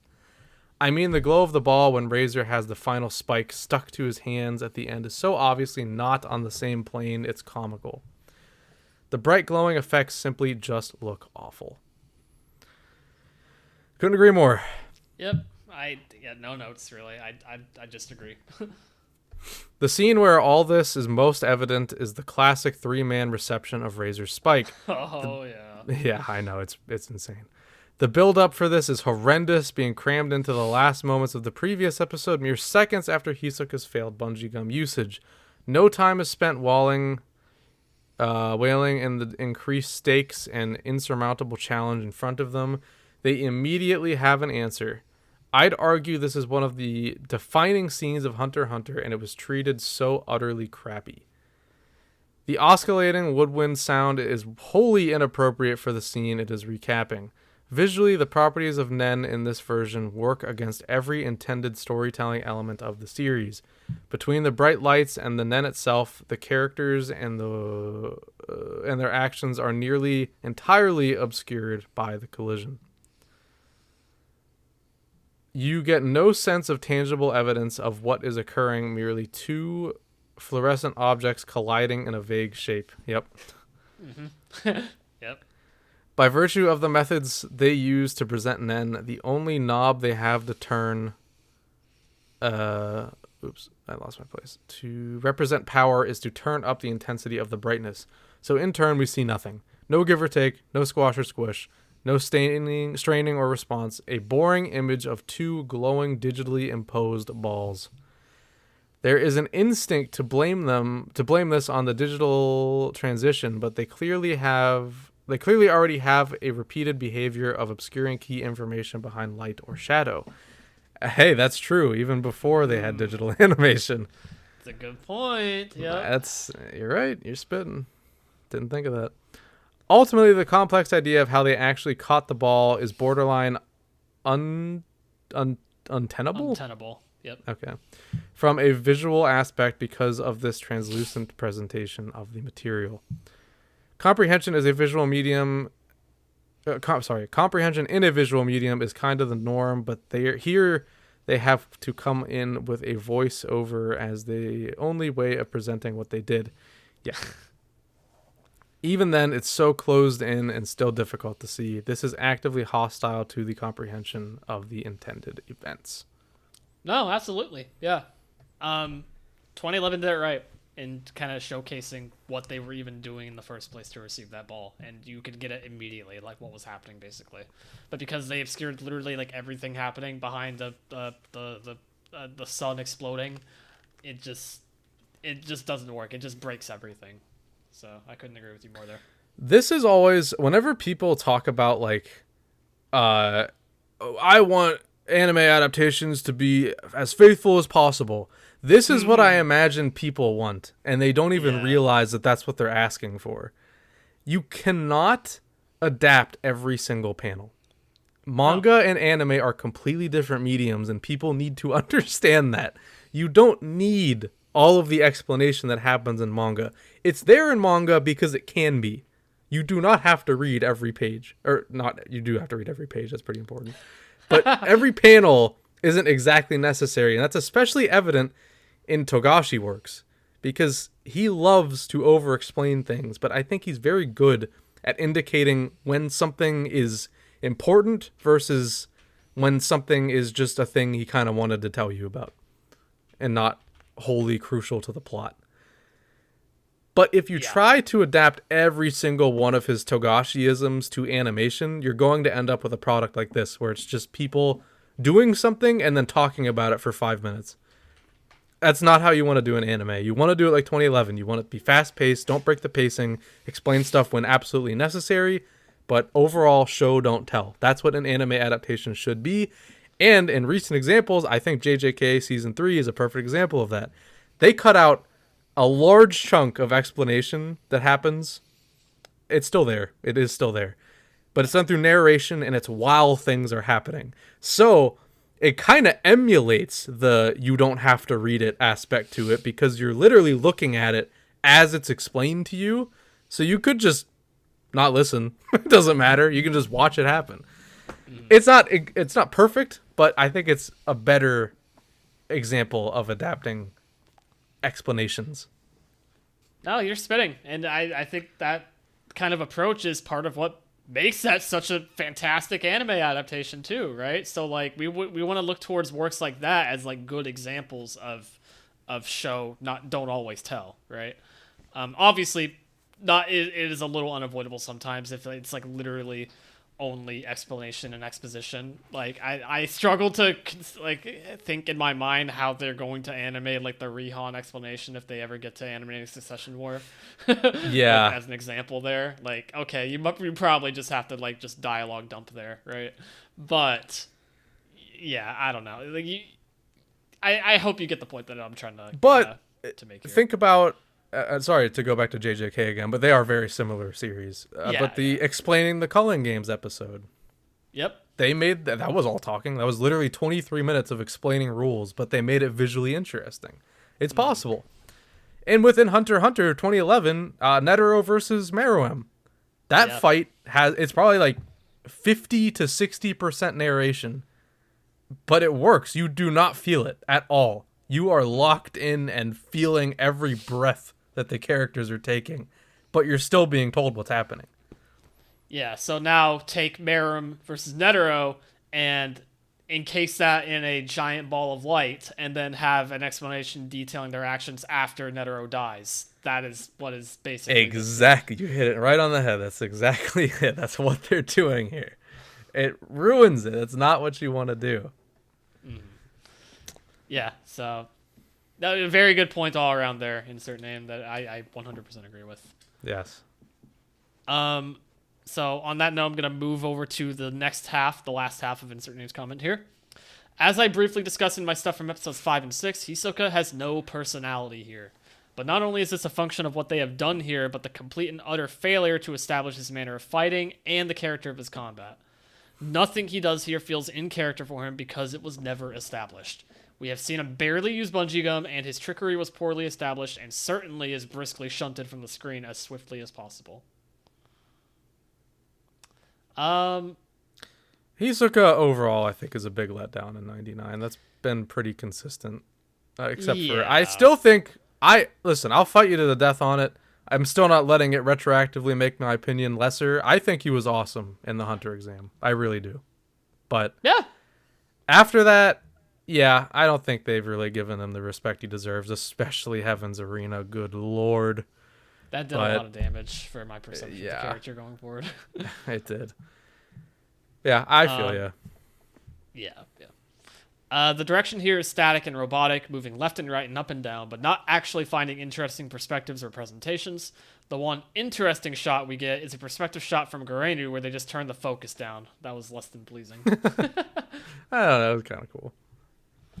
It was okay, yeah. Characters interacting with the court themselves is hilarious. The fake fire and shadow effects layered on top are atrocious and immersion breaking. Hisoka sliding against it has basically no sense of effect on the actual court, which makes it feel so incredibly fake. You're talking about the shot where he was like getting hit by the ball and was sliding backwards. Yeah, I think it's interaction between background and foreground isn't very present. That's not something I really picked up on, unfortunately, but I believe it. No. I enjoyed everything else about that scene, but like, yeah, I could see your point there and your argument there for why that would make it look worse if you were paying attention to that. Yeah. The designs are starting to show their flaws. The level of consistency is non-existent. Rather than having rounded, malleable designs, they have designs with lots of rough edges and hard angles. If they want to change tones or create dynamism, they have to change the art style. This is how we get Killua holding the ball for Gon having 80% of his skull taken up by his eyes. Yeah, it do be big. Characters have inconsistent line widths to their outlines. Not inherently a bad thing, but adds to the sense of disorder that comes with the inconsistency. Yeah, I don't really have any notes on what you said there too. I agree. Togashi uses various art styles for impact, and that works in a static art form like comics, but when things need to move, it's more believable if there's a sense of conformity and consistency. The designs here don't feel homogenous, and they can't be subtly tweaked to provide elements of another art style without breaking away from the design. 999, he says here. 1999 limits animation to the bare minimum needed in a scene, which leaves things static. Watch 2011 afterwards, and you will notice all the little tiny pieces of animation that give it life. Texture of clothing and hair, etc. Yeah. And granted, that leans into more kind of like an unfair comparison, I think, just for like the time. You know, like obviously 2011 is going to have more attention to detail on that with how much animation just progressed by that point, right? But I get what you mean though, and like especially how the designs are kind of factoring into why the animation is the way it is. The lip flaps are also bad. The heads stay static, and they're the only thing that moves as well. Yeah. Too much slow motion. Killua's hands look barely hurt in his pocket. At least they look damaged outside. The phantom healing pocket, I guess. Yeah, that is very weird now that I'm thinking about it. Whatever, I guess. I'm not going to nitpick that one, but that is weird. Gon having his eyes fully open and not closing as he falls doesn't sell the idea at all. It sells it to me still. I actually don't think that's necessary at all, personally. Because, like, I interpreted that as, like, you don't have to, like, have your eyes closing actively as you're passing out or losing consciousness, you know? Sometimes you don't even close your eyes at all. Yeah, so... People pass out with their eyes open all the time. Mm-hmm. So, like, it sells it for me still, but I don't know. Razor walking over at the end of the match, the sound of squeaking is so comically bad, I can't even put it in the word. Yeah, even with his shoes, like, burnt off of his feet, he's still squeaking along the floor. That's the part that really confused me, because it wasn't just Gon's steps either when they were walking. It was Razor. You could hear it because they layered the sound effects as they talked, or as they stepped. Stupid. I don't like the flashback we get from Razor. It's so much more impactful when it's left unsaid. We see the effect Jing has on him and thus can infer his backstory from what Jing believing in him means. This just feels cheap and like Benolt's backstory we see a few episodes prior. It's remarkably similar, yeah. It is really similar, huh? Yeah, I don't know. It wasn't needed for sure. I get it. The effect over a flat plane of blue to emulate waves is killing me. It was just kind of a flat plane of blue, huh?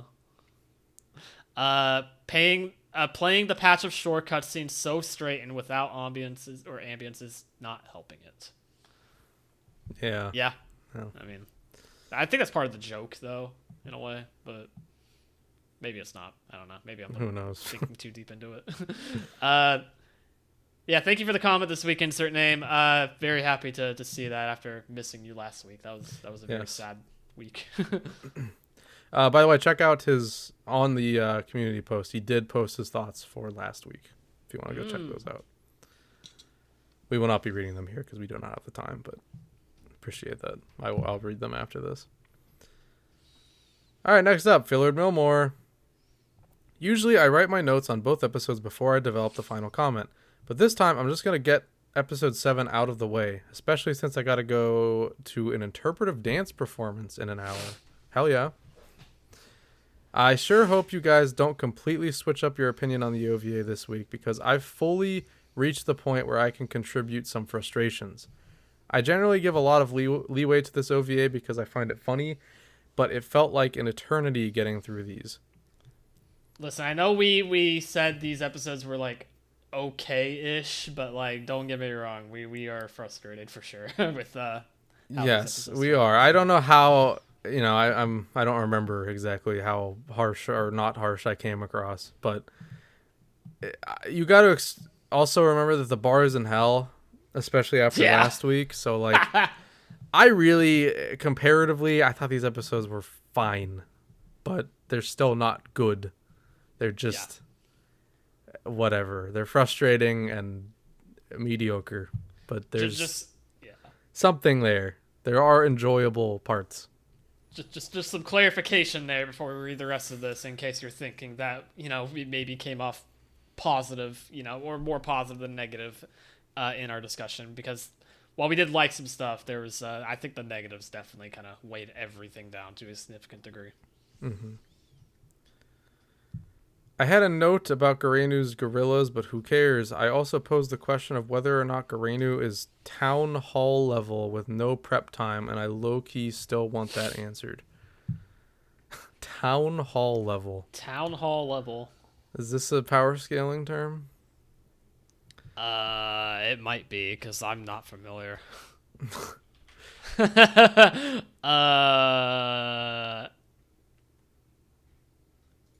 Yes, no? Okay. Well, I town hall level. I Town like hall this level. moment of Gon hearing only what he wants to hear. Oh, that was a really good moment. Yeah, it's where Bisky's like trying to tell him what to do. He just keeps saying yeah, and then she ends by saying, "What's 1 + 1?" And then he just says yeah again. How did we forget to talk about that moment? That moment was actually funny. I love that moment. Yeah, it's really funny. Damn it! Sorry, guys, we're failures. Sorry. Yeah, I was scatterbrained on this episode. It was just really weird to recap because of. It's like recapping an episode of Haikyuu. God forbid, I would never want to do that. Let's never do a Haikyuu podcast. Oh my god, we would die, I think. Holy shit. I would not be able to do that. I haven't even watched the series and I would die. Like, I know that much. Yeah. Oh my god. Reflects his personality. It also shows that few adult/authority figures take substantial efforts to avoid enabling Gon's habits. Perhaps that's even something that distinguishes Kaite, who is introduced discipling Gon. Or disciplining Gon, not discipling. After Killua realizes Gon's plan, they probably wanted him to assume a locked-in expression, but all they did was make him look zooted, and comically timed the expression change with an intense audio cue before slow panning to Razor. Genius direction. I think the displacement of Devil 13 off the court could have been done better, and that sucks because these displays of strength from Gon are supposed to be important. Mostly what I take issue with is the lack of weight. It feels as though the scenes are being paced well, and everyone's having the appropriate reactions, but I as a viewer don't feel that weight inherently. I think that's why they're making Sesgera's crew so active as commentators. They need to tell more because the show is relatively weak. Good perspective there. Yeah. Yeah, I mostly agree. I have issues with this large John Ken. They really should have just taken cues from the manga. The appearance of the aura is changed, despite the fact that the appearance was an important visual indicator. It's supposed to be like a smooth water droplet, giving the impression of a calm before the storm, or great quantities of potential energy about to be unleashed. Instead, they went with the standard Nen presentation. I don't like the music. It should feel as though the music is building up to some sort of crescendo, as that would mirror and enhance Gon's behavior. Instead, the song, which sounds like it's halfway through the run of its track, it definitely is not doing anything. At this point, I checked 2011 to see what music they used, and I was reminded of the fact that it focused on Gon's breathing. I like that choice. I love that choice. I don't feel the same anticipation was achieved here. Dude, it is so good in 2011. It's unbelievable. Yeah. I seriously do not think you can make a better adaptation of that fight. Or I always call it a fight. It's not a fight. But you know it basically is. It kind of is a fight. It is a fight. It's just a non-conventional fight. Yeah.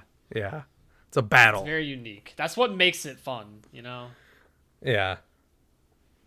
I guess I feel like it was a respectable effort, but it just doesn't achieve what it could have in the allotted time. They tried with the lighting. I can respect the choice to make the lighting intense. I can't. Yeah. Why is Hizuka showing midriff? Throw him off the court. Okay, fair enough. All right, damn. You can't wear a midriff anymore? Guess not. I always liked the method for revealing that Killua is injured. If something didn't if someone didn't pick up on the fact that Killua has been wincing when he receives and sends the ball, they are led through the explanation as they are one of Sesgera's crew. If they picked up on the clues, they can attentively anticipate Sesgera's response, and it builds curiosity as to what is about to happen. Yes, I agree. I like how subtle that's handled until it's revealed. It's cool. The background music. If music isn't adding anything to the scene, then let's just let it be silent. There are situations where it's important to have consistent music because then moments of silence can come off as intentional artistic decisions, but this OVA does not do that. So no artistic potential is squandered by letting there be more silence. I'm glad we get one by one gasping shots of each of Sesgera's crew. Otherwise, I wouldn't have known that a 12-year-old getting his hands crippled is a bad thing. Yeah, thank God for that. Yeah, awesome. Bluesky is the GOAT for taking out number 2, but it's always at this moment that I realize that I don't actually understand the rules to this game, because why was she allowed to do that? That's like the moment of the game where it's like I stop questioning like what they were explaining, if I'm being completely real. But it made sense to me at one point. I don't know now. Whatever. Insert name will explain it in the comments. I know he will. I just don't understand why the music cue for the reveal of Killua's hands was like that. There also hardly seemed to be any resistance from Killua, who should be trying to hide his hands. 2011 plays Reason instrumental around this time. Oh wow, really? Though I have minor issues with that scoring choice. Yeah, that is actually a really interesting choice. At the very least, the beginning notes enhance the moment and kick in at the right time. I really don't like the fact that they are dragging out Gon's reply and playing this piano music over it. It sounds like the piano player is hitting random keys. Yes, that is so accurate. And the way that the tension of the scene is being mischaracterized as anticipatory. Yeah. I know what that means. I've just never said that before. Like we are waiting for some big reveal feels very wrong to me. Also, not a fan of the choice to divide this interlude up between 2 episodes. Yeah, me either. Me neither. It makes for a very weak episode under, for sure. Yeah. All right. Moving on to the last half of Phil Moore's comment here. Back from the interpretive dance performance and ready to watch episode 8. Interpretive dance performance. It was absurd and I didn't like it. Thank you for asking. Fair. Also, I found out only after I got back that I apparently didn't even need to go in the first place. Cool. I'm sorry about that. That's unfortunate. I thought it sounded cool when you first said it, but maybe it wasn't. Alright, they didn't fuck it up as bad as episode 7 made me fear they would. What makes this interlude important is that it sets up so much for where the characters are going to go in the future. The moment can't accurately be characterized too far to one extreme. In one regard, it's heartwarming, and the music tends to reflect that.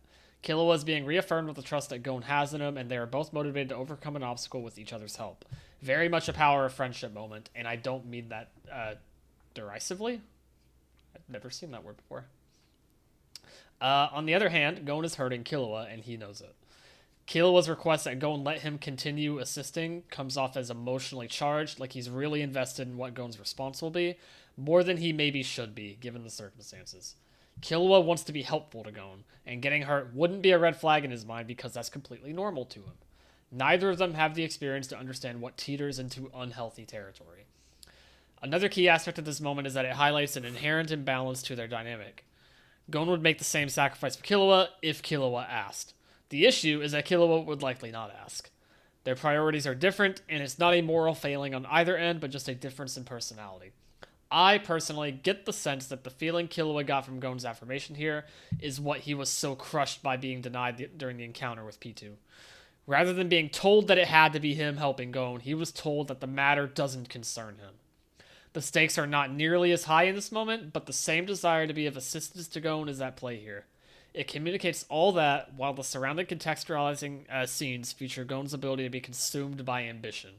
Foundations for developments yet to come are set up so effectively in this short scene, and that's why I care about how it is presented. Yeah, makes sense. This is a very like pivotal moment for like introducing that dynamic between Gon and Killua here. Yeah, if you listener have not listened to our Killua retrospective, I'd highly recommend it. We talk a lot about this scene actually with who did we record that with? That was CJ. I'm pretty sure it was CJ. Yeah. The way they did it here was passable, but not great. Killua has a clear emotional response to what Gon says, which is good. Unfortunately, Killua's reaction is sometimes a completely still shot of his face, nothing moving, not even his eyes. They're using a piano, and that's chill. At least they knew what type of emotion they were meant to be conveying, unlike the OSTs that preceded, both in this episode and the previous. Still doesn't mean that the song sounded any better than spa music, unfortunately. Yeah, they just... It could have been worse, I think. Like, that's objectively speaking there, but... Yes, but it's still not good. Yeah. Hisoka's major side-eye is hilarious. Seriously, why would that be his reaction? Was he pissed off? What's his problem? Facial expressions were off in this episode all around. For sure. Gon's idea here was sinister. Screw the hands thing or the palace invasion stuff. Making Killua have to be in the middle of that was the worst thing Gon ever put Killua through. It was kind of the only option, though, to be fair. There was literally nothing else they could have done there. Yeah. Like, Killua couldn't catch it, and he certainly couldn't do what Hisoka's doing. Hisoka's the only one that could do that part. So, I mean... Yeah, in fact, I think the worst thing Gon could have put Killua through there was be like, hey, you're catching the ball. Yeah, that would be the worst thing. I don't really see that part as too bad on Gon's end. I mean, they were all very motivated to win this game, and they all were putting their lives on the line. So yeah. I think that part is fine. The hands thing is a different story, because literally Sesgera was right there offering to do it in his place, but he still said no. That's different, but this I think is fine. Literally spelling it out for Gon, like, hey, your friend's hands are like so fucked up right now. Like, I will take his place, and you can take the shot, and it will not hurt me, and you will not hurt your friend any more than you already have. Yeah. And he said, nah, screw that. I'm gonna do it more. They changed Hisoka's outfit. He's got some purple shit on his waist when before he was showing midriff. He got self-conscious. Yeah, he did, because of your comment. Yeah, he read your comment specifically and time traveled to change that. Damn, arguably they added greater impact to the catch by lingering upon the difficulty so much. I'm glad extra emphasis was given to Killua's struggle. Given they achieved that figurative weight in this moment, I don't understand why the same tactics weren't used prior. But still, they failed to really visually communicate anything. Yeah, because you can't see anything in that scene. Mm-hmm. I'm surprised you can even make out that you can see Killua's struggle. I couldn't. There's a white light blinding me while I was watching it. I do remember seeing his face and like he was like really like kind of like going through it in that moment. I remember seeing that much, but you couldn't see much of it.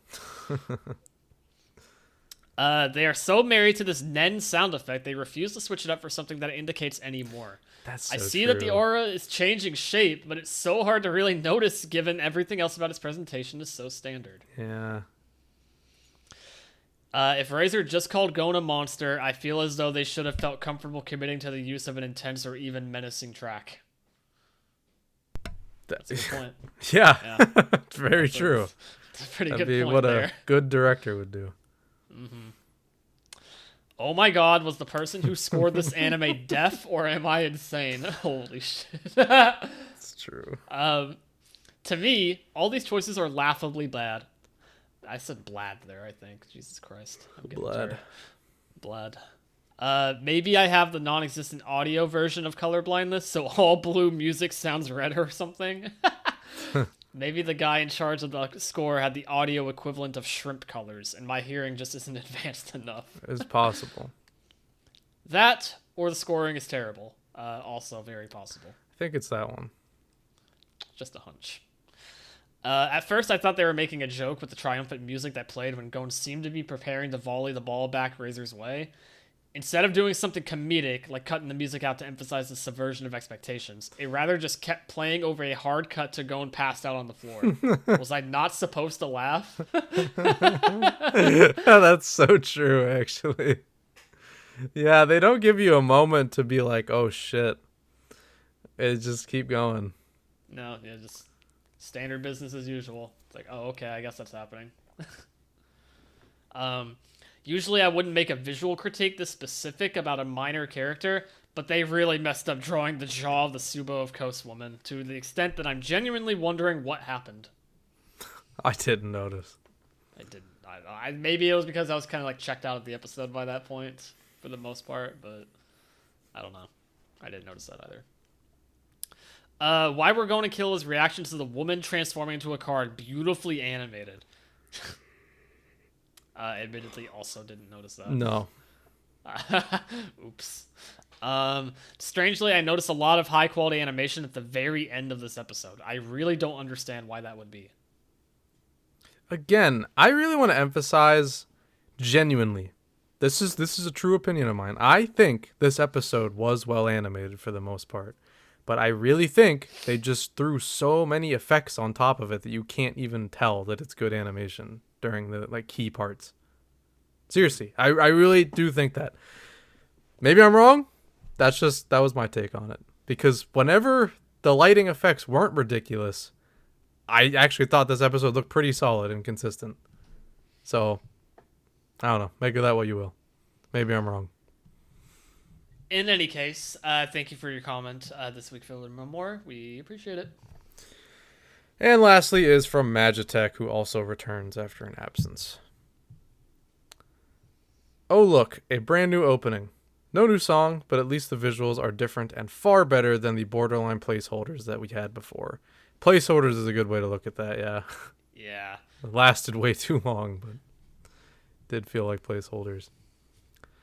Episode 85, so we properly begin right where we left off with Gon taking on Razor's challenge and trying to catch the ball using Ko.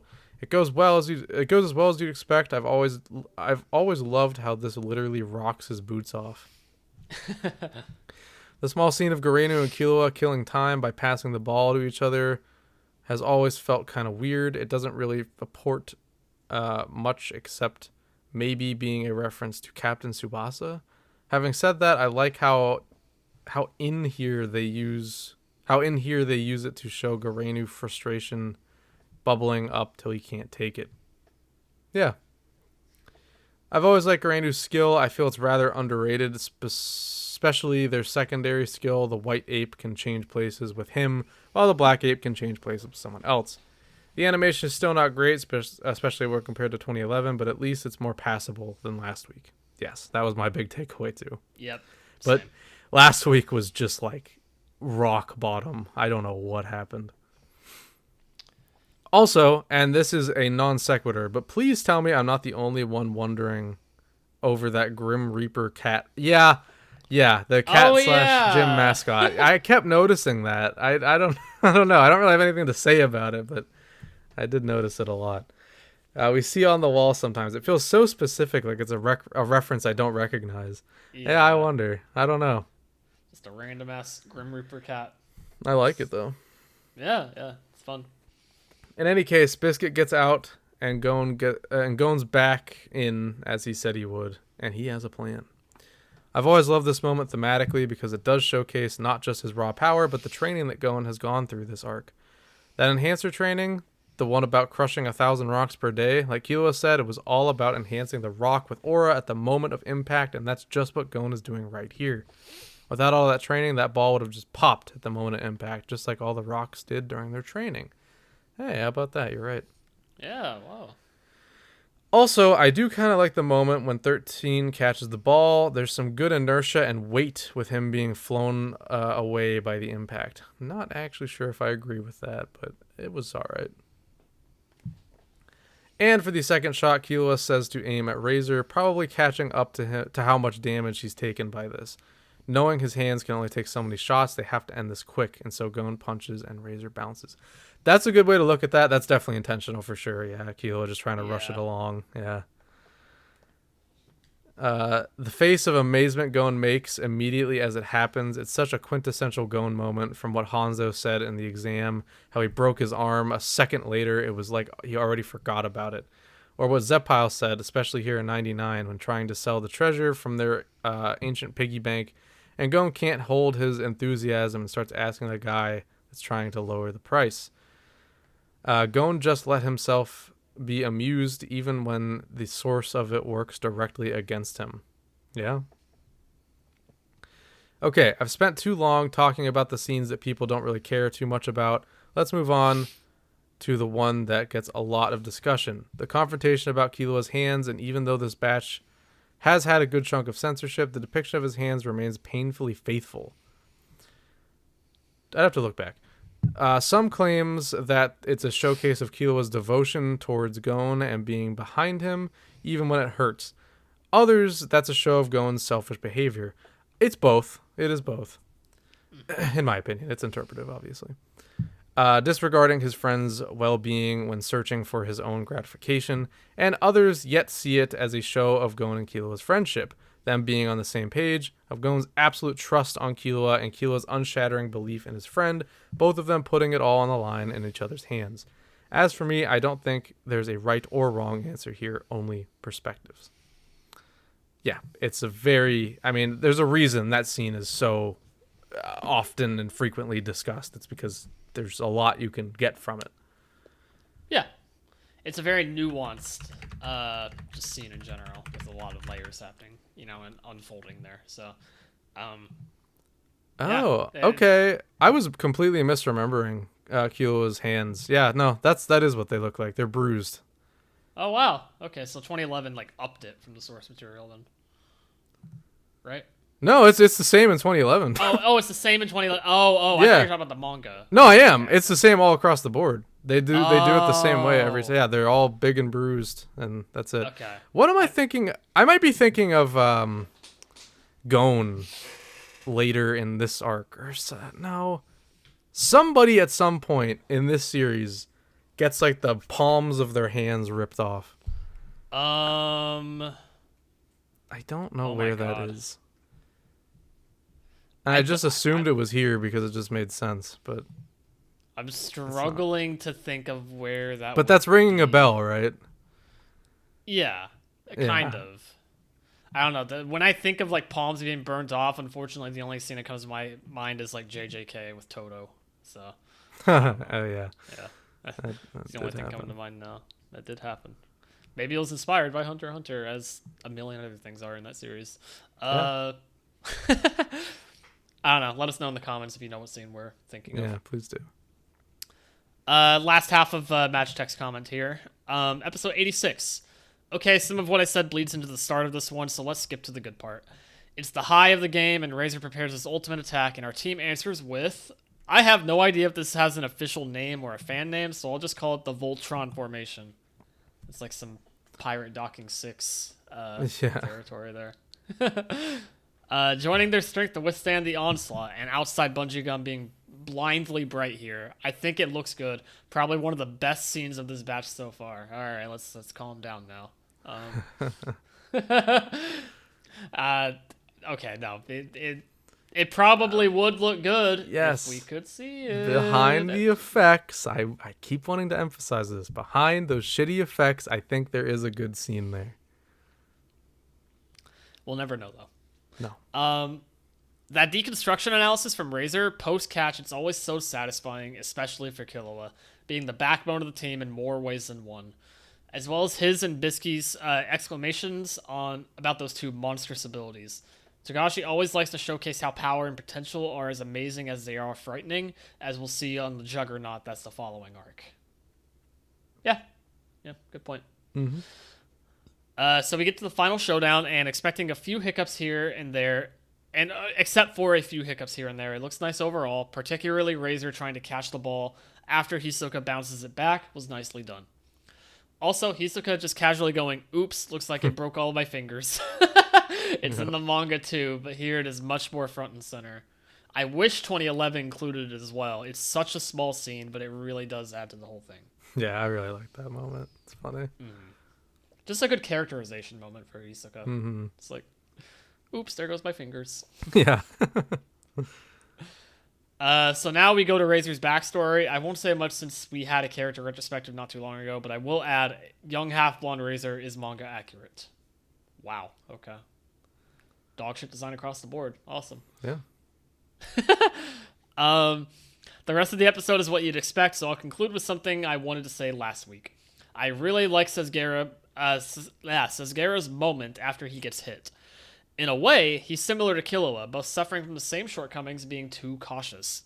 His words about only going after confrontations when he had a great chance of victory really does sound like what Bluesky tried to tell Killua later on. Yeah. And how that led him to become complacent, rusty, and for his abilities to become stagnant. Yeah, it's pretty much the exact same thing that Killua goes through later. Interesting. The reason why I'm saying all this is because, like I said before, Hunter x Hunter has this motif of characters having their hopes and dreams crushed when compared with overwhelming, unmatching talent. From Tagari to Remote, and more than I want to count from the Hunter exam we saw a few weeks ago. Few are the ones that, when faced with that, come up unbroken, and he's one of them, and for that, I respect him. W. Killua in the chat. Hell yeah. Next time on Hunter x Hunter, hit and run, lose and mourn, divide and conquer. A lot of ands, a lot of ampersands. Yeah, a lot of ands. All right. Well, we'll have more to talk about that episode next week. Do you have any closing thoughts on this comment, Kaige? No, all good. Thank you, Magitech, as always. Yeah, thank you. Usual reminder again, if you want to get in on the fun with these lovely people week to week, make sure you keep an eye out for the YouTube community posts, as well as a call-out post on Twitter and Bluesky.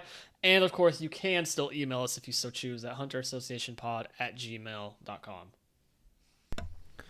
Absolutely. And with that, this has been the Hunter Association. Thank you so much for listening. We are available on all major podcasting platforms, as well as YouTube for the video version. Be sure to follow, rate, review, and comment on Spotify and Apple Podcasts. If you're watching on YouTube, make sure to like, comment, and subscribe. You can also follow us on Twitter at TXHXAPod, as well as Bluesky at THAPod for updates on the show and as an alternative way to submit responses to the weekly call posts. As always, we're at the same time every week talking about Hunter x Hunter. Dylan, where can people find you online? You can find me online at DJ Tengen. That's DJTENGEN on both Twitter and Bluesky. I play a lot of the One Piece card game. That's all I ever talk about right now. And then gym picks occasionally, if that's your thing, I guess. Go follow me if you're interested. Yes, and as for me, you can find me on Bluesky and YouTube at Manga Kaige. Of course. Nice. Manga. Of course. All right, as for the show, next week we will be talking about Hunter x Hunter 1999, episodes 87 and 88. Yeah, we're getting into the climax. We're nearly there with the end of Greed Island fastly approaching. We got some polycule action coming in. Bomber fans, get ready. It's your time to shine. Yes, it's your time. He's coming. He is inevitable. He is approaching fast. Be ready. Oh boy. Yep. So we have 6 episodes total left of the show, or of the series, and of our show we have 3 episodes left. Crazy. Wow. What a journey it's been. And we still don't have new chapters after all of that. Nope. That's insane. I remember when we set off, we were like, yeah, 99's a thing we can come back to and visit in between chapters all the time. Like, it'll always be there for us. And here we are. We just did the whole damn thing in the first gap. Just committed to everything. Just said, screw it. Well, surely the chapters will come eventually, right? And then, nope. Well, saw how that went. Trust. This is just like a sign. Like, once we finish 99, they like come back immediately, and then all's well that ends well, right? Yeah, that's right. Right. That's right. Yep. Mm-hmm. But yeah, beyond that, we got a lot of positive feedback about the idea of a retrospective episode on 99, so I think that's pretty likely. We'll probably end up doing that after we're done. So you can look forward to that. Yeah. All right, guys, that's all we got this week. Thanks for listening or watching, and we will see you next week. Take it easy, guys. Yep. Take care, everybody.